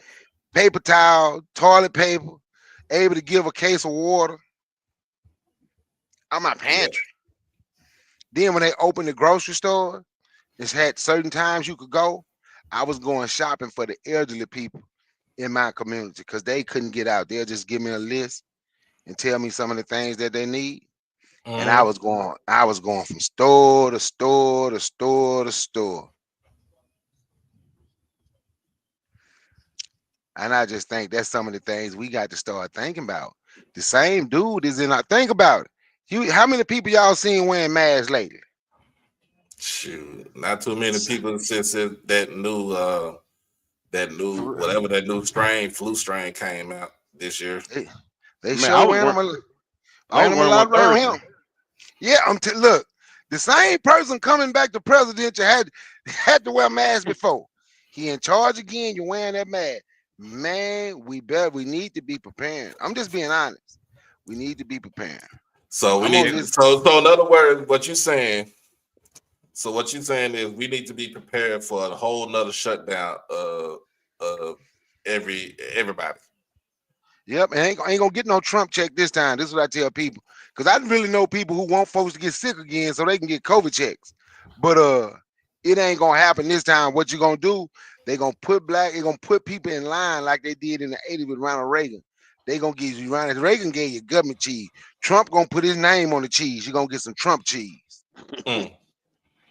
I ain't gonna get Trump cheese. But I'm gonna listen offline, Doc. Thanks for letting me speak. Peace, Sonic Boom and Mr. Ford. Holler at y'all later. Okay, man. Oh no, Yeah. one more thing before I go. I'm gonna switch Go topics. ahead. No, this Go is a question I meant to ask. This is Yeah, a go question I ahead. meant to ask. With Norfolk State, the way they've been coming up in basketball, especially they women, do you Mhm. think it's too late for Jackson State to start playing them on a regular basis to get that basketball rivalry off the ground? We should have been done a couple years now, because Norfolk State, You should have did it when Reed was here. but it ain't too late to start, because Coach Margaret Richard got to change the win is she fighting for the SWAC right now. Oh yeah. Do y'all think that? Do you think that'll be a? See, we like to talk about football rivalries and things. Do you think that'll be a? Mr. Ford, do you think that'll be a good game to start playing? Jackson State basketball versus Norfolk State. Yeah. Oh, yeah.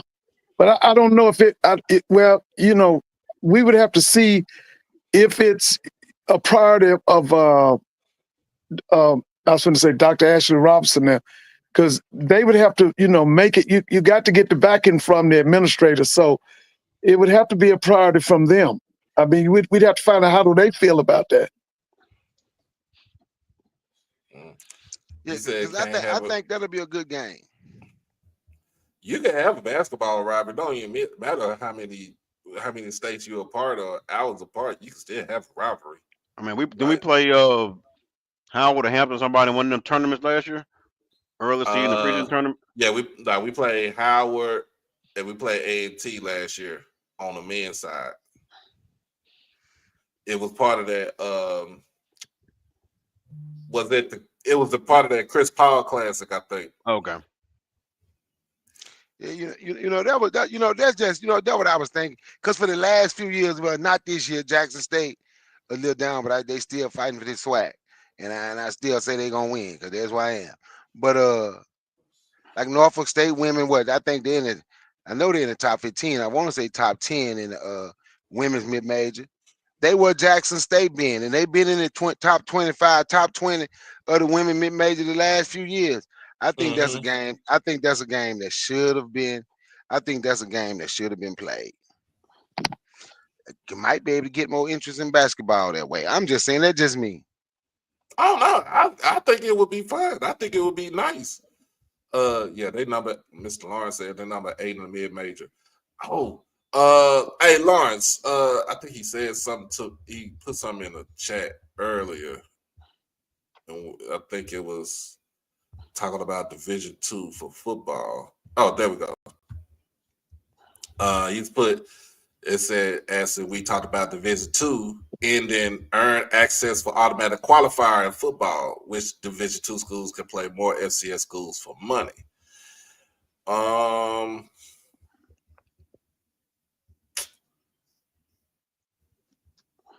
Which Division II school can play an FCS school for money? And let's keep it between SWAC and MEAC.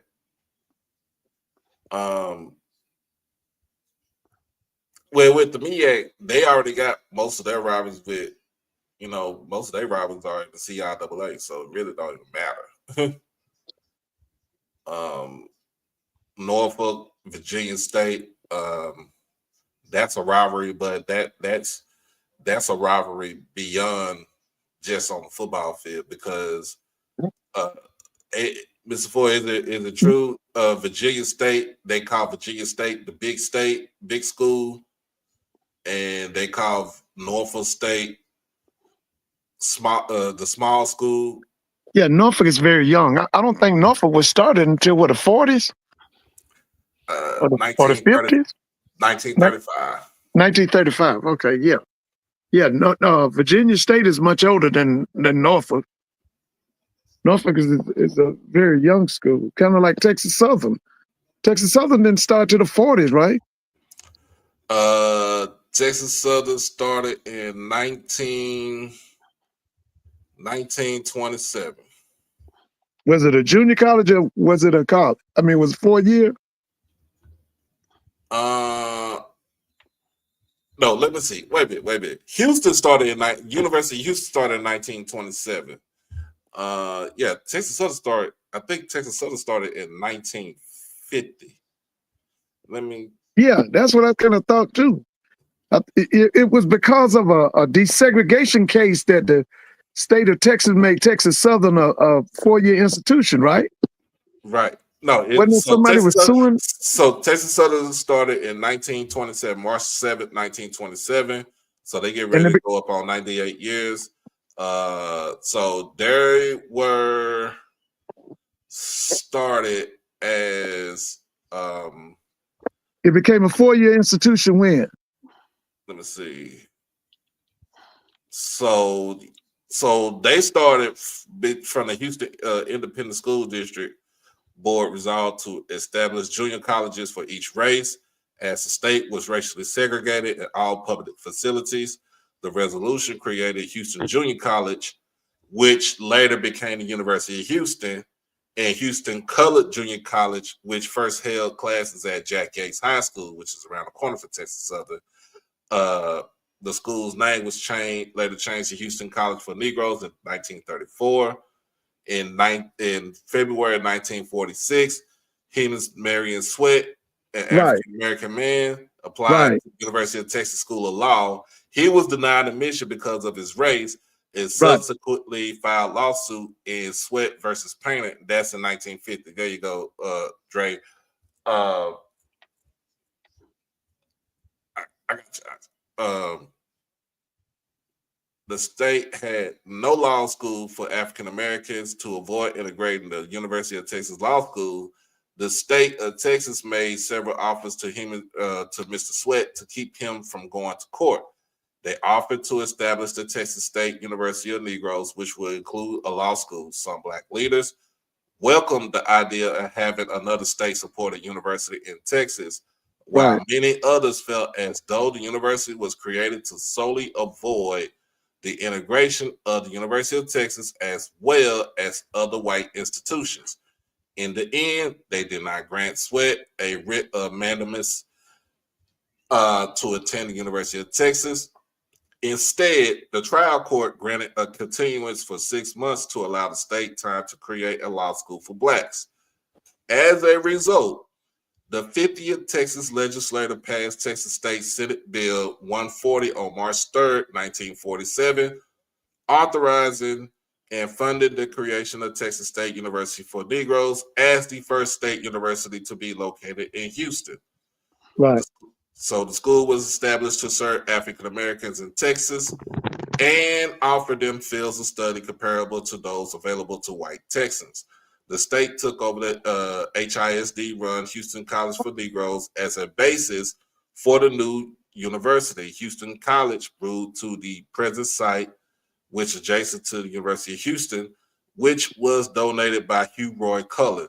It had one permanent building and an existing faculty and students. The new university was charged with teaching pharmacy, dentistry, arts and sciences, journalism, education, literature, law, medicine, and other professional courses. So basically, that's how Texas Southern really got started. And then so it became 4 year in 47 or 50. It became I think it became in 50. In 50, okay. Of course, with the Texas Thurgood Marshall School of Law, that was started in 1946. Okay. So that's the reason why, if you really think about it, it's hard to get up in there. It's hard to it's hard to get into that law school. Let me see. Somebody simply said,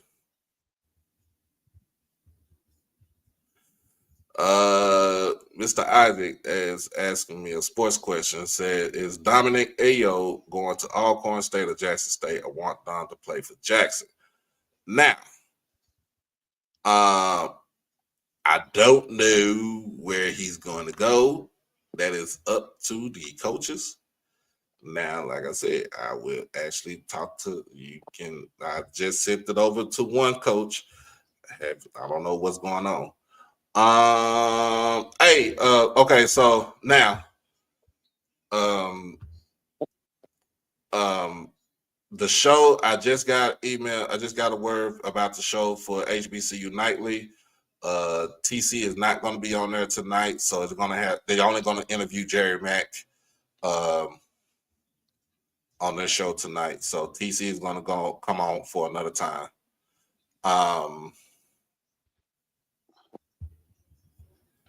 So he will not be on there tonight. I think a lot of people is waiting for TC to go over there, to be on there. He's not going to be on there tonight. Just let y'all know. Let's get back into some football. Since tomorrow is Martin Luther King Day, tomorrow is also National Championship Monday for football. Right. Mm-hmm.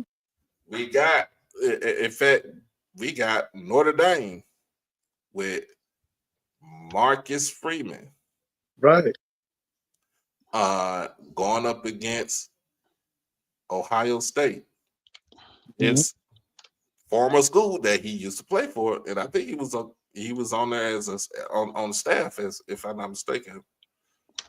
Yeah, I think he was. Luke took him to Cincinnati with him. Remember when Luke left Urban Meyer and went to Cincinnati? He took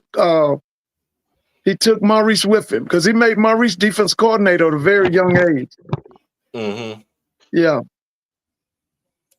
And Miss Willie is going to say, always go Buckeyes.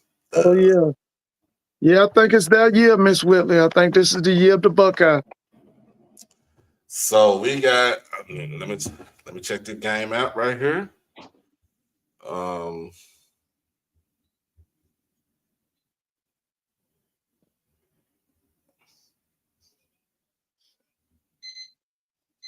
me check.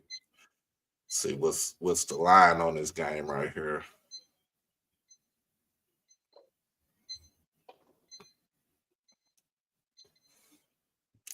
Now I want Marcus Freeman to actually win because that would set a precedence.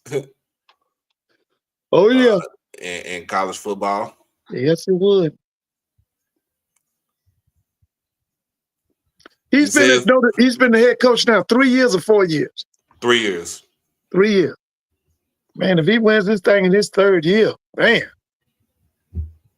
Yeah, if he wins in his third year, it's. Yeah, because remember Brian Kelly said that's why he left. Because he didn't think he could win a national championship in Notre Dame. So he said that's why he went to LSU.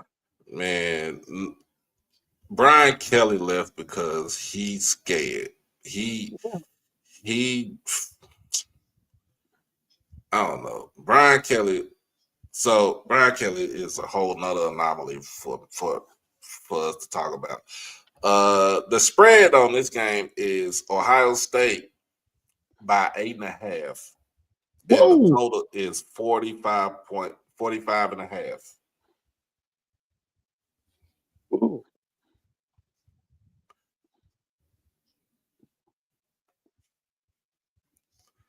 Now, I would say with Notre Dame, if they had the same quarterback play that they had in the semifinal game, yeah, they'll lose, but they will lose. But I think they will keep it simple. I think they will run the ball. Yeah, that's their offense. Run the ball. Mm-hmm. Ground control. Ground. And keep in mind, Notre Dame is overachieving now. For the talent that they got, they are overachieving.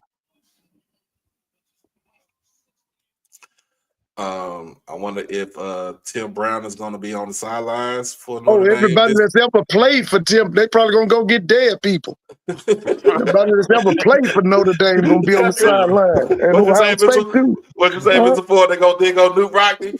Yeah, they gonna Nuke, dig get up your ass everybody, up. man. Yeah, let's go. Oh man, they gonna be here, man. This is Atlanta with this airport. They gonna have people here. It's gonna be like a Super Bowl. They gonna dig up the 4 horsemen. Hey, get your asses up. Yes, right, You got a baby. game. Let's You got a go. game to go win. Because really, Notre Dame ain't been this relevant since the 80s. It's They been a ain't minute. been this good since the 80s, man. It's been a minute. In fact, Yeah, it's been a long what that man, Lou Holtz. The Lou Yeah, Holtz era. oh yeah, that was from 86 to Yeah, Tim Brown and them. Remember Tim Brown? Oh, I remember. Hey, I'm from Dallas. See, I've Yeah. seen Tim Brown when he was at Woodrow Wilson in high school. Oh yeah, they ain't been, man. Listen, man, it's been a long time since Notre Dame been this relevant, man. This good. Jerome Bettis gonna be there. You gonna have Oh yeah, but he lives here. Ishmael.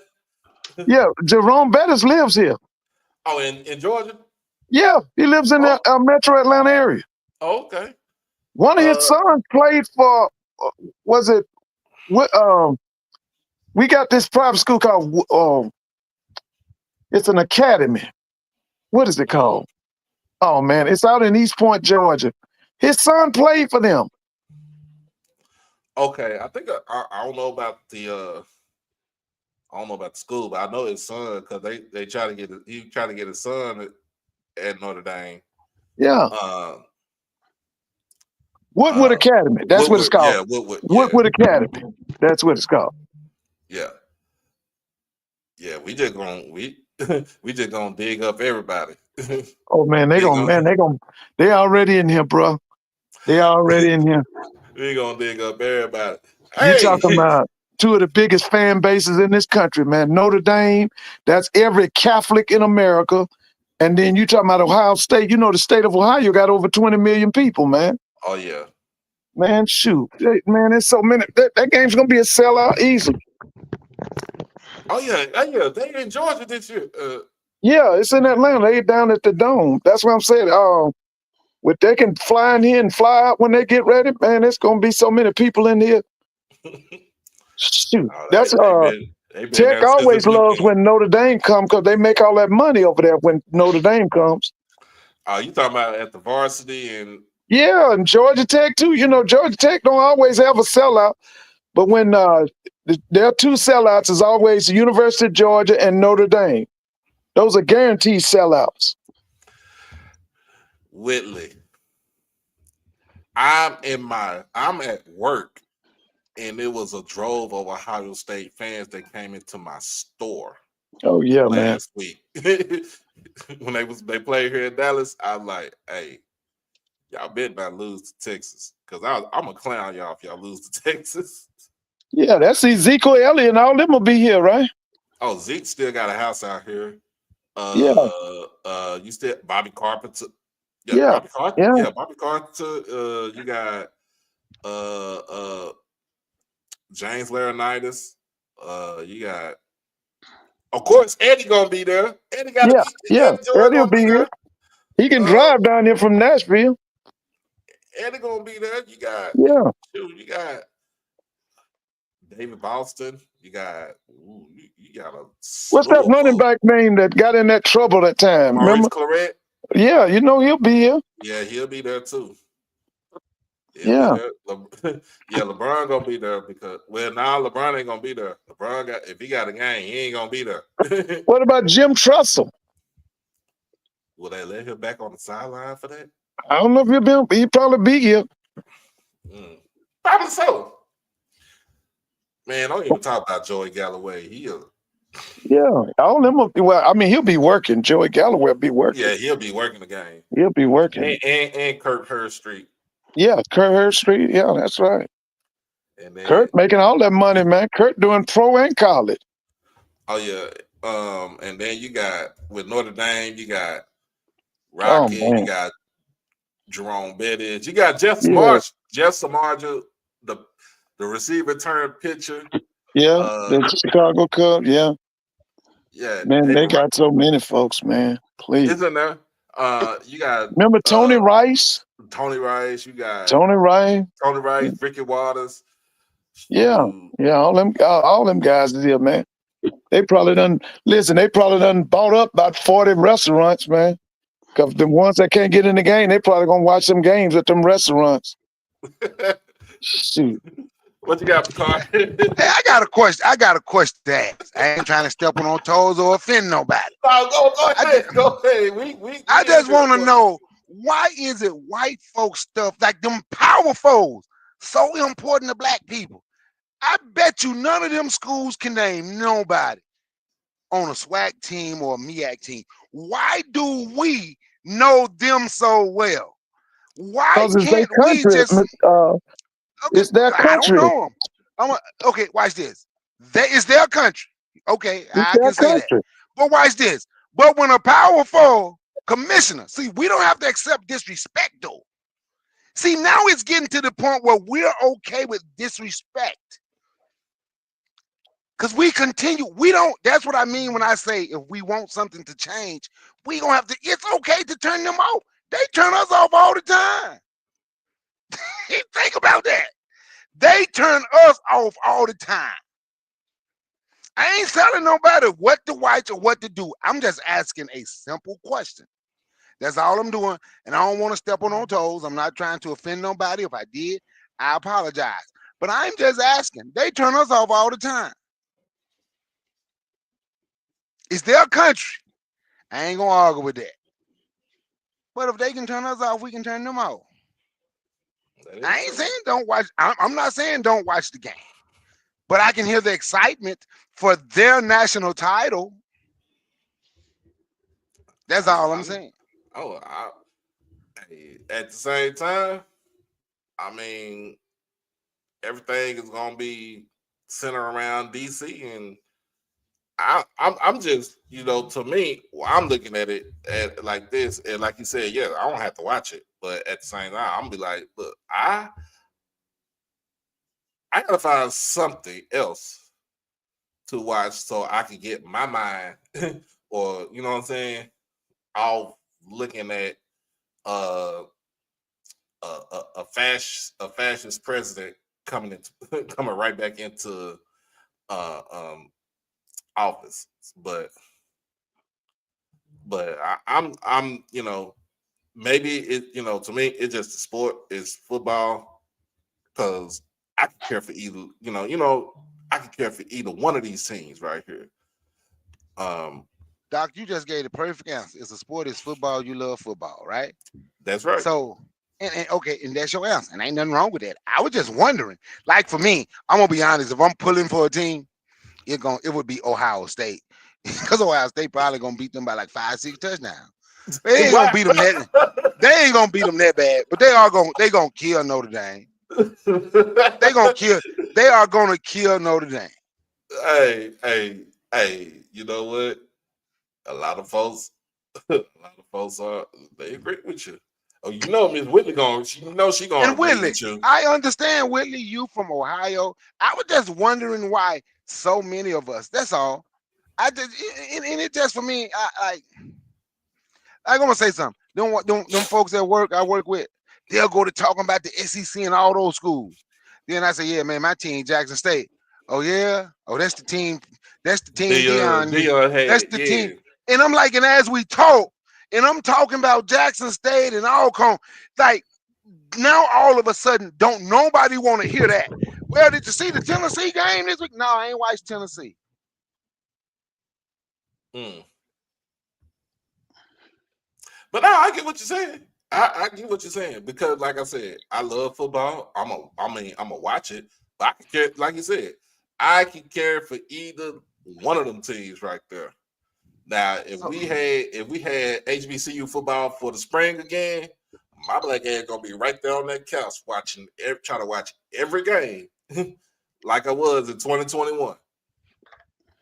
Now watch this. I know Whitley is from Ohio, and and ain't nothing wrong with that. I'm not knocking nobody. I was just wondering. I just asked these questions. Cause watch this. If I sit here and tell you I ain't watched now quarter, now game, I'll be lying. So the question now, if my lady was in here, my oldest son, you know what they'll say? They'll get right on here and say the same question he asking y'all. He asked himself, "Why do I do this?" The same thing I asked because he like, and they get mad at me because they say I beat myself up over certain things all the time. So I'm not asking you this trying to beat nobody up. I'll ask myself this. Man, why you watching this game? These folks really, really disrespect y'all. So then I'll get up and I'll turn it. But I'm just being honest. But on that, now Right. I'm going to listen offline again. All right.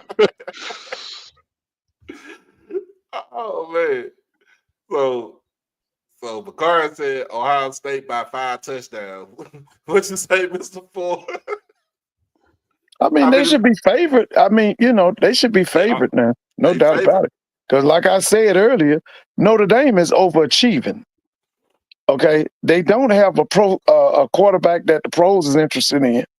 Basically, they just got a running game, but they play defense. And the thing that makes them compete at a high level is that they have a coach who pays attention to big details and small details. He's kind of like a Don Shula type coach. That's why I believe that the pros are going to come after him.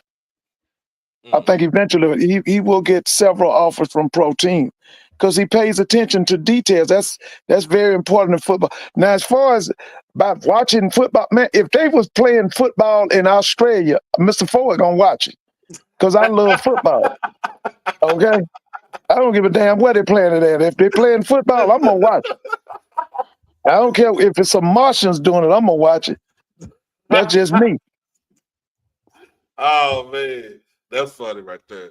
All right, let's get into some SWAC basketball. Let's get into some basketball action. That was funny right there. Cause I was watching.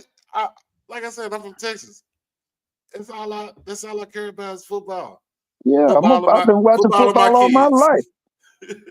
Shoot, I came from a family. That's what we look forward to. Was Saturday and Sunday. Back in the day, like he talking about looking at them schools. Our team, my family, we watched Southern Cal because Southern Cal had O.J. Simpson and they had black players. Okay, I can remember when Alabama didn't have no black player, but I watched them. I Right. remember when the University of Florida. Now I don't remember Steve Spurrier, but I remember John Reeves and Carlos Alvarez. And I remember Tennessee when they didn't have no black player, but we watched them. I remember LSU with Burt Jones. They didn't have no black player, but we watched them. Why we watched them? Because we love football. All right, so we got the women's basketball action from yesterday. Y'all know it was men's and women. The men's and women's day was Saturday. Jackson State defeats Prairie View 67-48. In one point of the time in the game, we was up by 30. we were up by 30 in the third quarter. Mississippi Valley loses to Bethune 67-49. In a sellout game in Huntsville, Alabama. Yeah, watch that. Alabama A&M defeats Alabama State 54-47 with 6,500 in attendance. Yeah. Down there in Baton Rouge, Grambling loses to Southern 59-53. Texas Southern defeats Alcorn 70-48. And FAMU crushes Pine Bluff 84-50. Now, you see, here's the difference right here. You see the difference between when Dawn was at Pine Bluff and why she ain't there no more now? You see the difference in the play? You see how and she's backed by some money now too. Don't forget that. It's some money. They spending money on athletics at Alabama's A&M too. That's obvious. That's a beautiful place they got. They are 11-6 overall, and I think they're 4-1 in conference. Yeah. Jackson beat them, right? Jackson's only conference loss was to Jackson, right? Right. Yeah. Did you see her outfit she had on last night? I seen a picture of it. Oh, she was flamboyant last night now. Dawn was Yeah, flamboyant I saw last a clip night. today. Yeah, I saw the game. I mean, it was packed. The girls' game was packed. That Yeah, girls' game had at least 5,000 people in there, man. I mean, they and, were all over the place. and then the men's game had they was at capacity with the men's Yeah, game. that's what I'm saying. Yeah. It was obvious that Alabama State brought some people, man. Their people came. Mm-hmm. Yeah, they came. Now, can we can we have a men's women's game like that where it be packed all the time? It's just not for no rivalry game. You get what I'm saying? Yeah, Like yeah, when men started, we was in school. We used to play Valley for Valentine's Day in the AAC, and it used to be packed back There's then. way more people than this now. It was way more people than what it was, man. It used to be packed. Can we do the same thing for all of our games where we saying let's pack out the vet, let's pack out our stadium, let's pack out Brad. Can we do the same thing? Let's pack the AAC, let's pack out the Al Lawson Center. Let's pack these arenas out. You know what I'm saying? Let's yeah, just pack yeah. the arenas out for all of our games, or at least have like 3,500, 4,000 people, especially if you got an arena that seats 8,000. Maybe you, like with Al Lawson, the Lawson Center, got arena that sits close to 10,000 folks. Pack that thing out.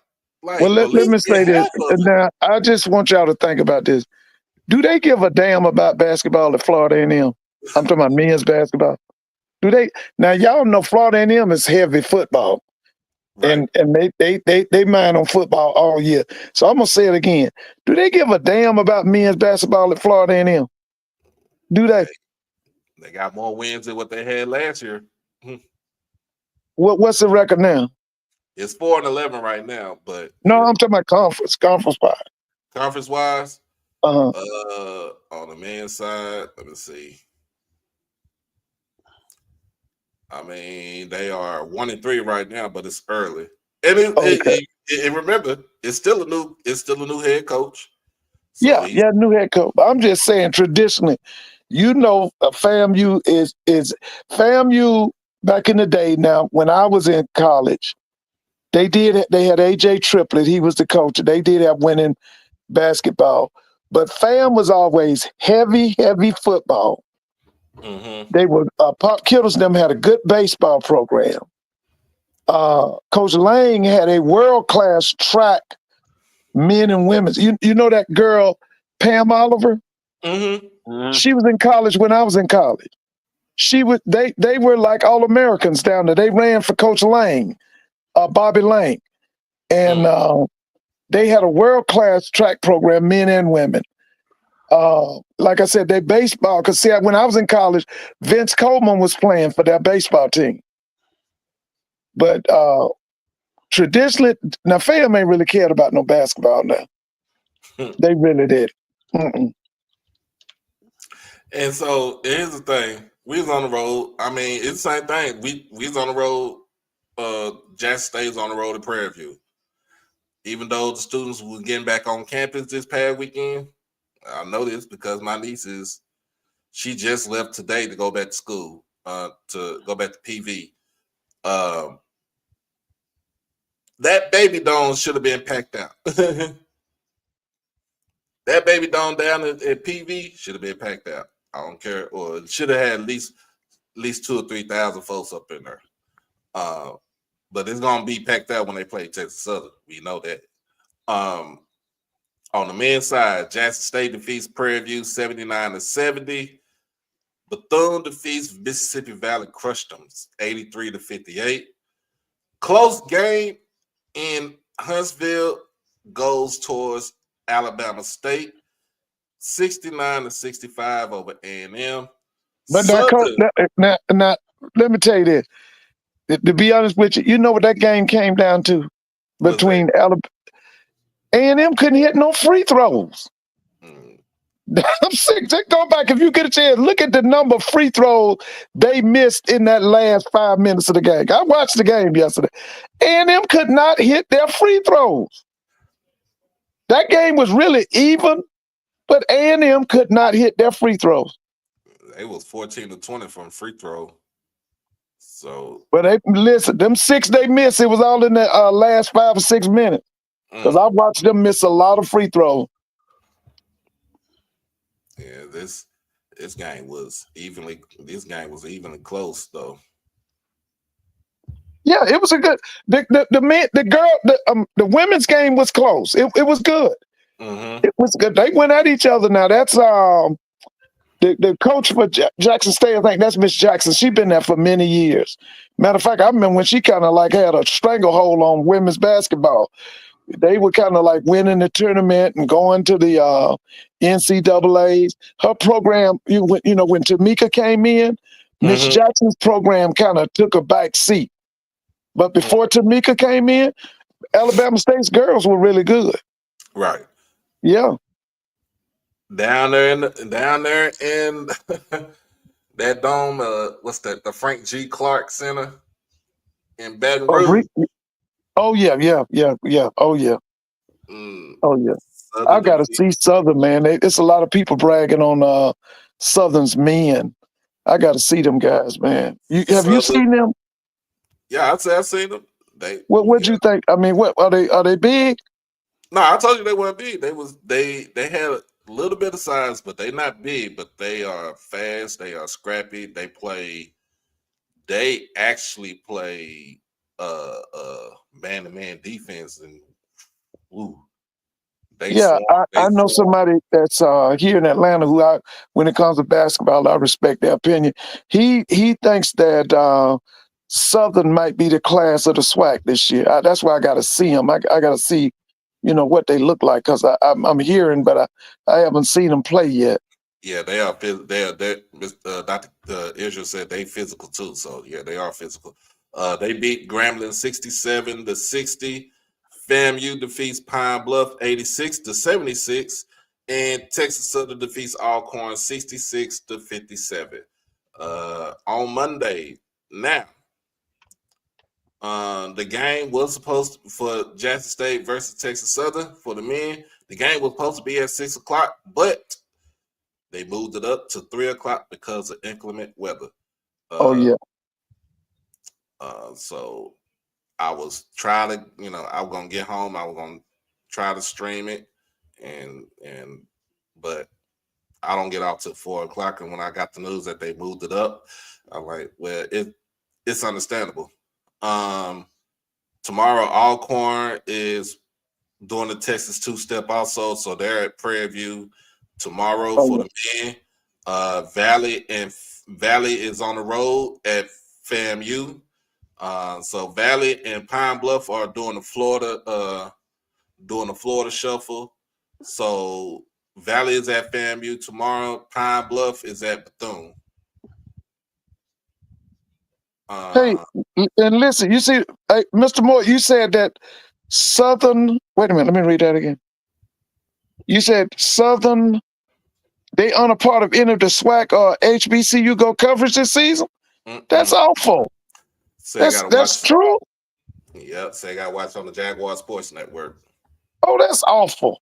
You mean to tell me HBCU is not going to cover Southern?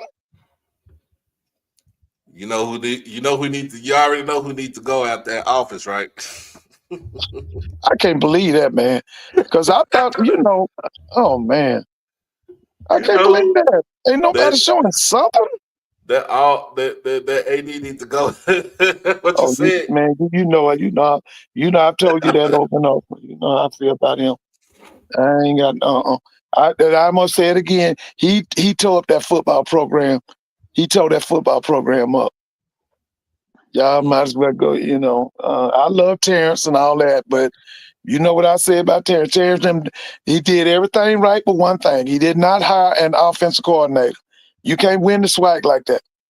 You can't win the SWAC like that. And I'm telling y'all now, with that stuff, because I'm keeping up too with Prairie View. That man done thrown down the gauntlet, and he let down. Like I told you, I don't think next year he'll be able to deal with Jackson. No, I don't believe that.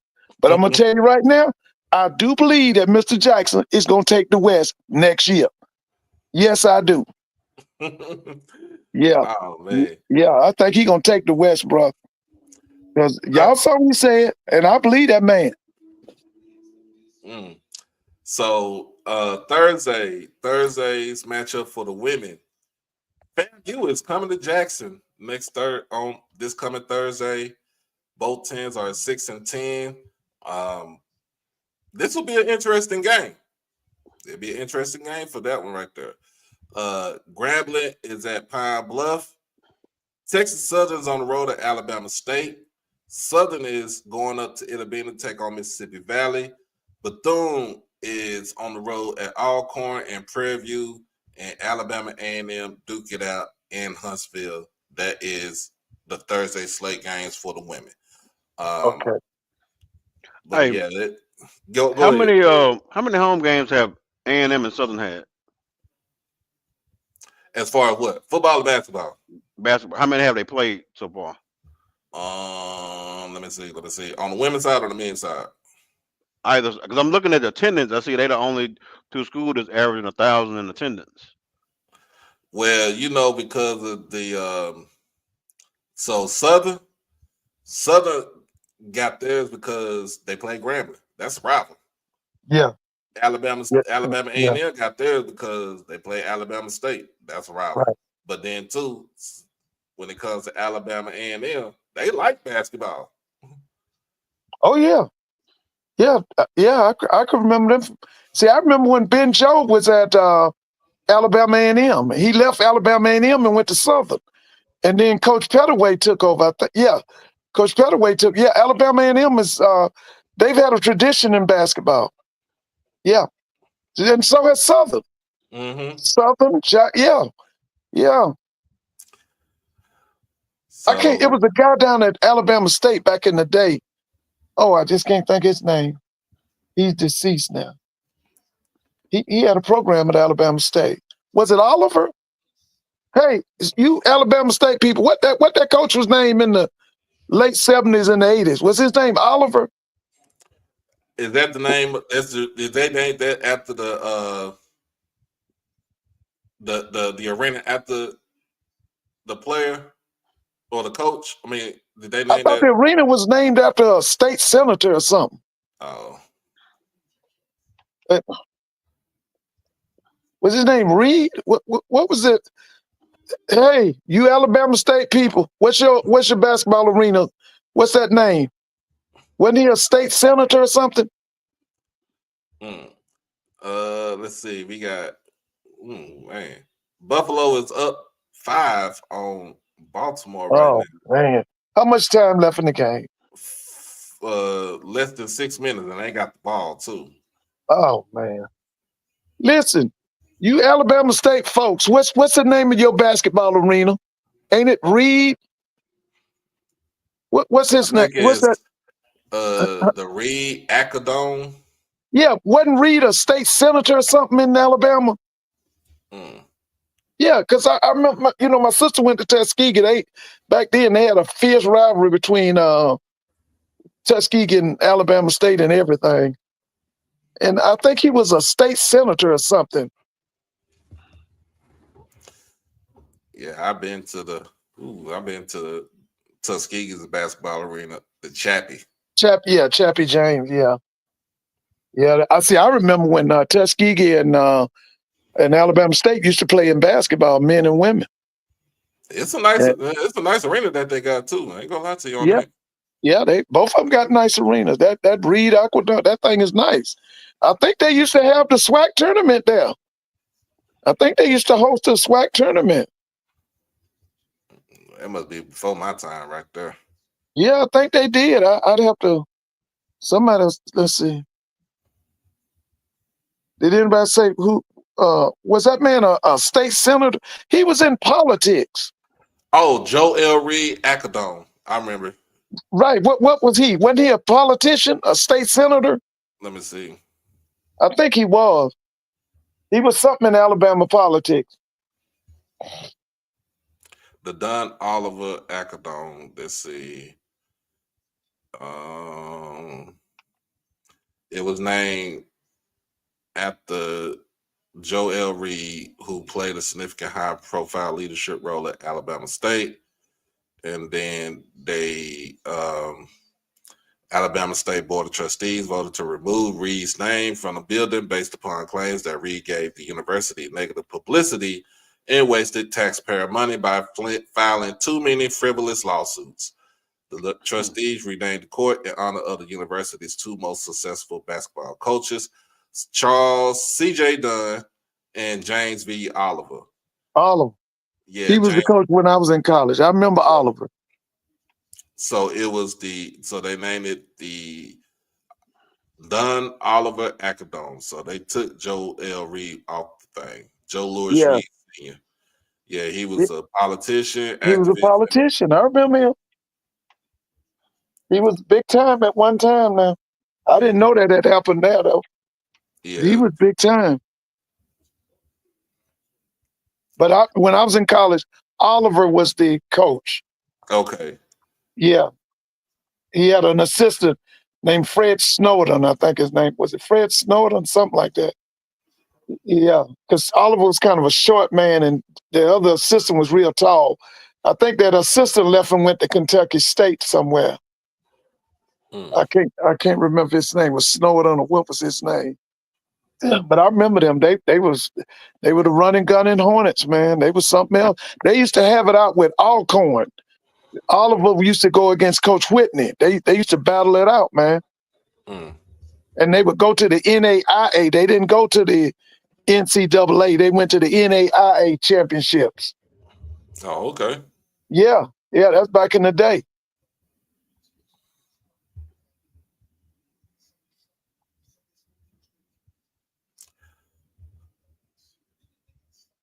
Okay. Let's see. What I ain't gonna say recruiting news. I just found out Jackson State got a kid coming in from Kansas State. Am I right? Yeah, that's him. What position? Safety. Well, he's a DB, but he's big enough for a safety. He's 6'2", 215. Oh, yeah, that's good. So now, was he a starter at Kansas State, or how many years of eligibility are we talking about? He got 3 years left. Oh, because let me say, Kansas State got a nice program, man. They got a good program. Right, and let's see, he is. Let me see. Because he followed me.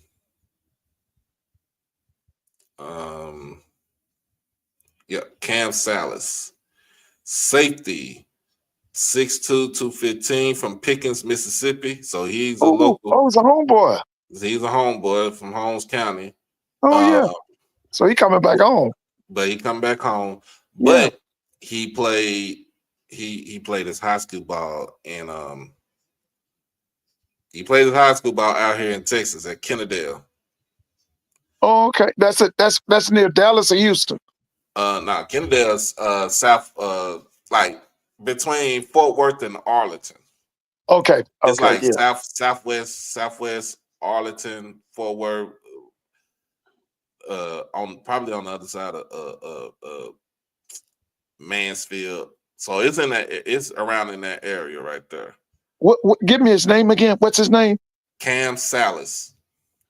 Cam's K-A-M? K-A-M Salas. Okay. I'm trying to look him up. But yeah, if he was at Kansas State now, that's a good program, man. Kansas State is a good program. I watched them clown on was it Dion them they got on this year? Mm-hmm. Yep. Yeah, early in the season, right? Yep. Yeah. Yeah, they now they didn't play in the Big 12 championship game, right?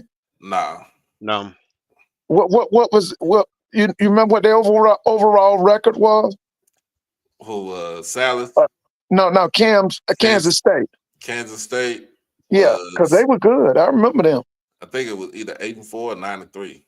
Yeah, because that guy that's the head coach at Kansas State, he was formerly a coach at North Dakota State, right? Right. Yeah, he's doing a good job. Is it Klingman or something? Climbing. Yeah, he's doing a good job. He's doing a good job. Did they beat BYU this year? Did Kansas State beat Uh-uh. BYU? Okay. When did Arizona State they beat him? Yeah, Arizona State beat BYU. I watched that game. Arizona State beat And then Kansas BYU. beat BYU too. Kansas beat them. I was just wondering, did Kansas State beat them? No, they got killed by BYU. They lost like 38-9. Kansas State. Mm-hmm. Okay. Yeah. Oh yeah. All right, man. Let's see, we got to deal with another 3.5 years, 4 years with this Cheeto head bastard. Really, we ain't got to really deal with him. It's the folks, what you say, his mouthpiece. Yeah, he's a mouthpiece, man. His people that he's getting advice from. And well, what's the name paid $277 million to put him in that White House, on it. What did Elon Musk give him? Wasn't it $277 million or something? Something like that. Yeah, that's what I'm saying. So Elon Musk and his boys gonna be making the decision. That Wall Street crew, bro. They gonna, and the multinational corporation. That's who gonna be making the calls. Mm-hmm. Yeah. And we got so who is going to be the savior for the Democratic Party? I'm gonna let you figure that out, home. I'm gonna let you figure that out. Oh, wait, why was Obama doing all that grinning and chumming with Trump at that funeral? What was that all about? I don't know, but Michelle had that look on her face like, "Say, nigga." Did you see what Byron Donald said? What did he say? He said, "Daddy's back." What that supposed to mean? He ain't gonna have no position. Now he was talking about Trump doing the deportations. He basically was saying Daddy's back and he's laying down the punishment. Oh, okay. Oh, here's the thing. Let's talk about this right here. What is the opinion about the vet? Do we renovate it or we build an on-campus stadium? $40 million can give you an on-campus stadium, but it ain't gonna look like what you wanted it to look like. It ain't gonna look like the vet. It's gonna look like something that you see. It's going to look like what you see with either PV or what you see with Alabama State. I don't know. 40 million gonna even get you that. 40 million ain't gonna get you that. Man, renovate that vet, man. Renovate the vet. You got the largest. Don't you have the largest stadium in the FCS football? Yep. Renovate the vet, man. Y'all got the Wrigley Field. Renovate the vet, bro. Mm-hmm. Like I said, put in stadium, put in them suites. Yeah, put in them suites.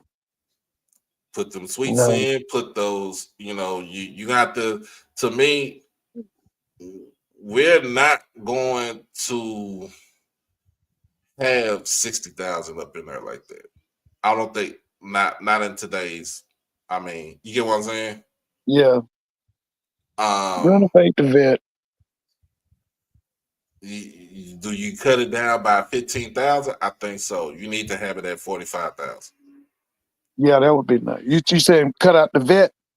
I would say, you tarp some of those upper seats at the vet that nobody uses, and you go on from there. How does y'all press box look? Is the press box in pretty good shape? I haven't been. You know what? To be honest with you, I think it's time for a new one. It's time for a new one, but I haven't been up into the press box. Now, Tamona could tell you, she could actually tell you about the press box, what's inside of it, because she been up in there every time she come to the, she been, with media credentials, but I'm always on the field. I can't do the press box. The press box. How's the dressing rooms? They in pretty good shape? Yeah, the rooms, the dressing rooms are in good shape because I think they renovated those a while back. Yeah, that's what I meant. Yeah, that's what I'm saying. Yeah, yeah. So how the restrooms and the concession stands? So that's what I think. Yeah, That's what that need to be fixed. that needs to be fixed. I mean, which one? Both of them, or which one? I mean, to me, in a sense, you got a stadium that's 75 years old, y'all. Yeah, 1950. It's real. It's a 75-year-old stadium. It is way time to get it renovated.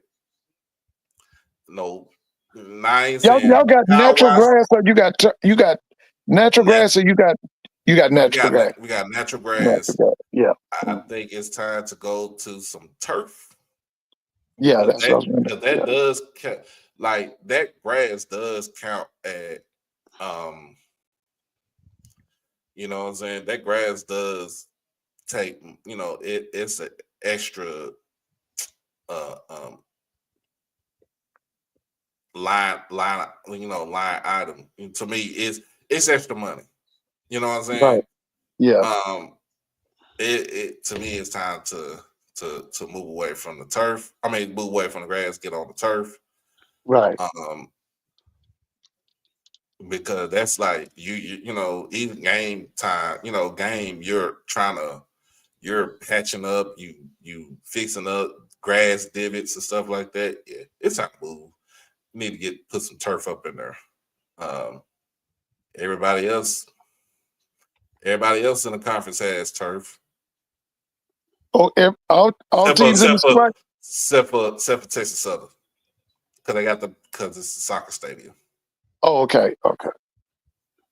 Yeah.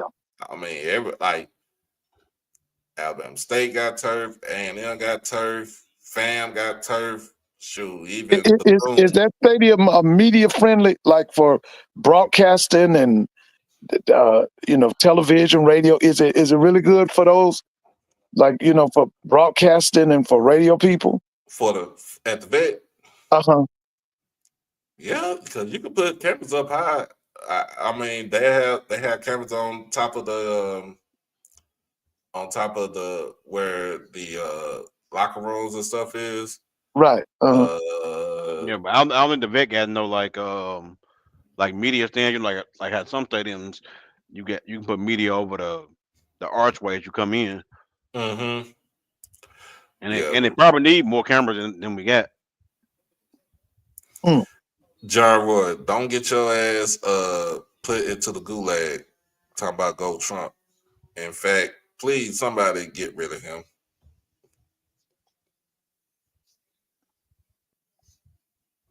Yeah, we need to update the lighting because I think that's yeah, one that's of the what I'm Yeah, You're right. Yeah. that was one of the Okay. things. Yeah, Ms. Cole, but that was one of the things that they actually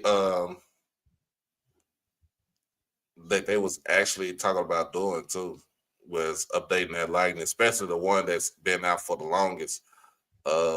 Yeah, PV Y'all got play. the LED. Y'all got the LED lighting, or they need to put that in. I don't know. You think we I don't do? think so. Nah, we ain't got LED lighting.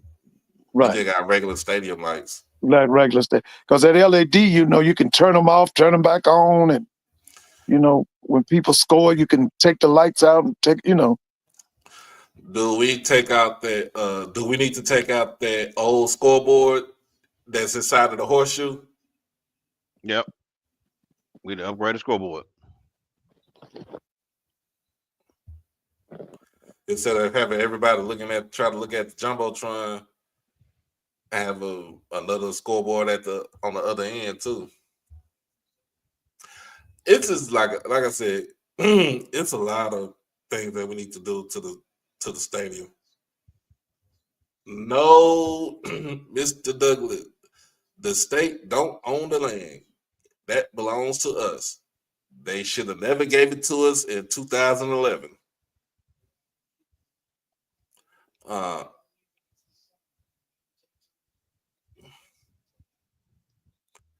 Yeah.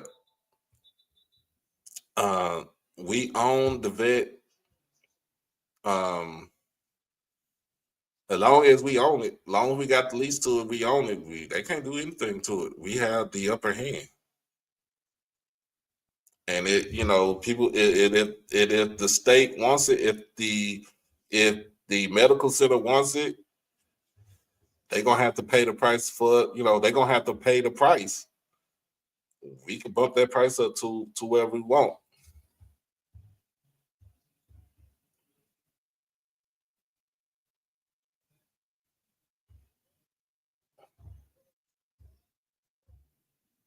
Uh-oh. Baltimore try to move down the field. They're down by 8.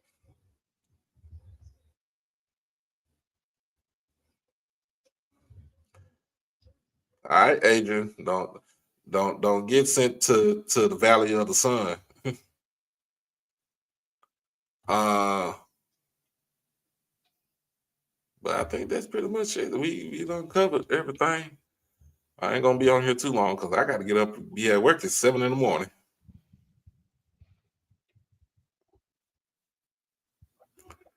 Anything else, Mr. Ford, other than you might be snowed in to this week?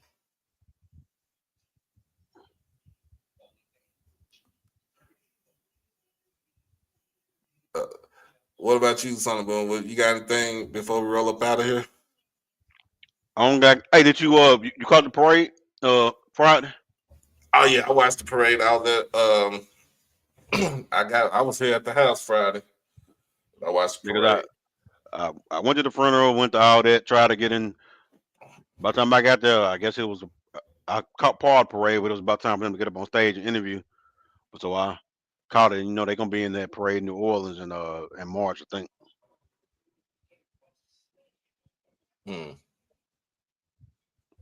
Yeah, I only got to think of my final thought is I don't know, man. I'm having a hard time keeping up with my resolution of not being so hard on the primates and DDRs. Because they've been going crazy since that parade footage came out, or since oh yeah, they put the video out. They've been crashing out. Because you got all these folk trying to say everything TC doing now is because of Prime, including Ed Reed's personal assistant and some dude from the Snake School.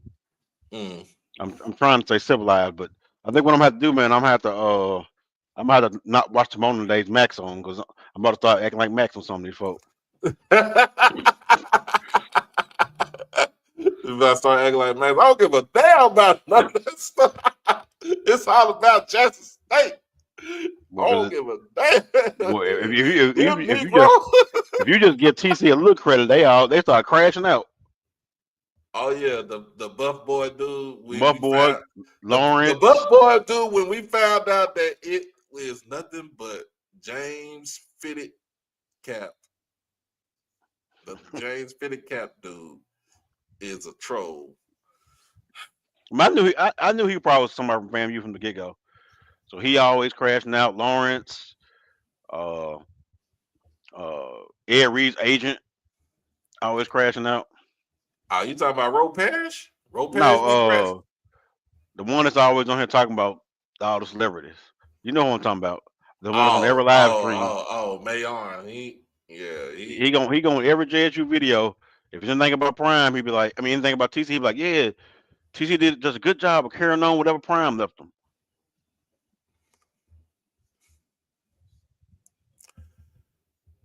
The Prime Minister blaming Dion for the Southern Heritage class of demise. No.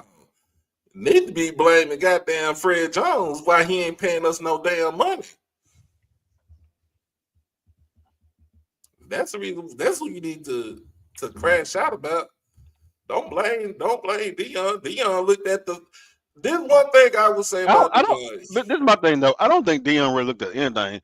Dion had a kind of habit of sometimes stuff Dion would talk about the stuff that like we was already talking about. We was talking about class. We was talking about money games. We was talking about the names and backup jerseys. But it's like he just came in like, oh, I just came with this new idea. Nobody thought about it until me. Almost like a Trump kind of thing.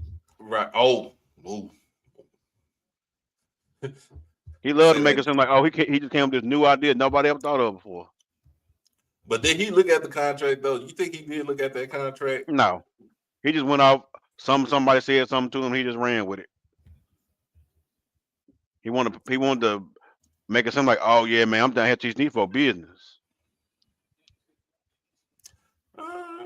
I ain't gonna give. I don't know. I don't know. I can't say. Let's just put it like this: allegedly, he probably looked at that contract and said, "We don't need to be up in here."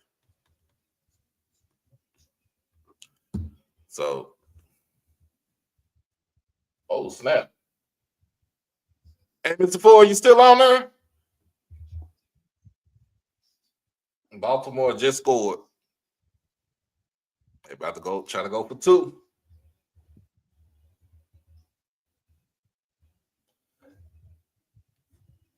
They about to go for 2. Let's see if they gonna do it.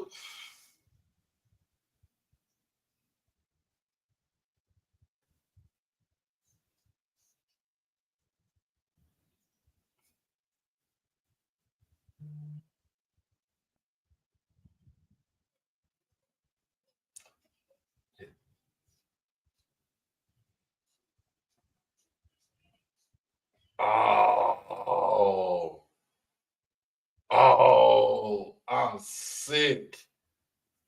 Mark Andrews just dropped the damn. He just dropped the ball. Oh, man.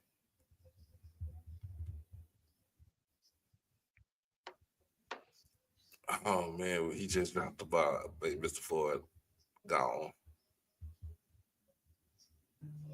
Oh, man. That's crazy. He just dropped the ball. But other than that, you said you gotta be friendly. I said I'm gonna try to ignore him, and I don't know. Oh man, I think my final thought for today is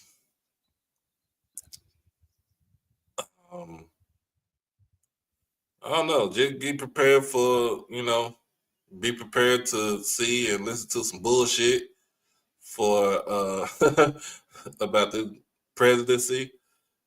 I'm not gonna watch the inauguration. I'm gonna watch the football game tomorrow, and maybe do a TikTok or 2 since everybody had crashed out over for 24 hours. Other than that, we got men's basketball tomorrow at 3 against against Texas Southern in Houston, and women's basketball against FAMU this Thursday. Go pick up my credentials for the Shrine game this week. Got to go out to Frisco and get that. And other than that, just get ready for next week. So, yeah, I will hopefully have some stuff to show and everything, and everything will be all right. Whew. But yeah, I got to give you something to eat, and I got to get ready for bed tonight. Yeah, me too. Yeah, working 7. I'm still trying to get my body recovered from working from 4 to midnight to 7 to 4 now. But yeah, they gave that one. Damn, I was trying to have the Pearson Players Super Bowl this year again. They tripping. They tripping for real, man.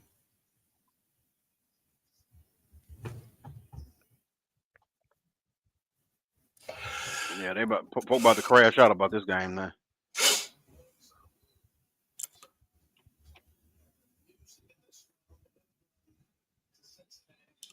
All right, man.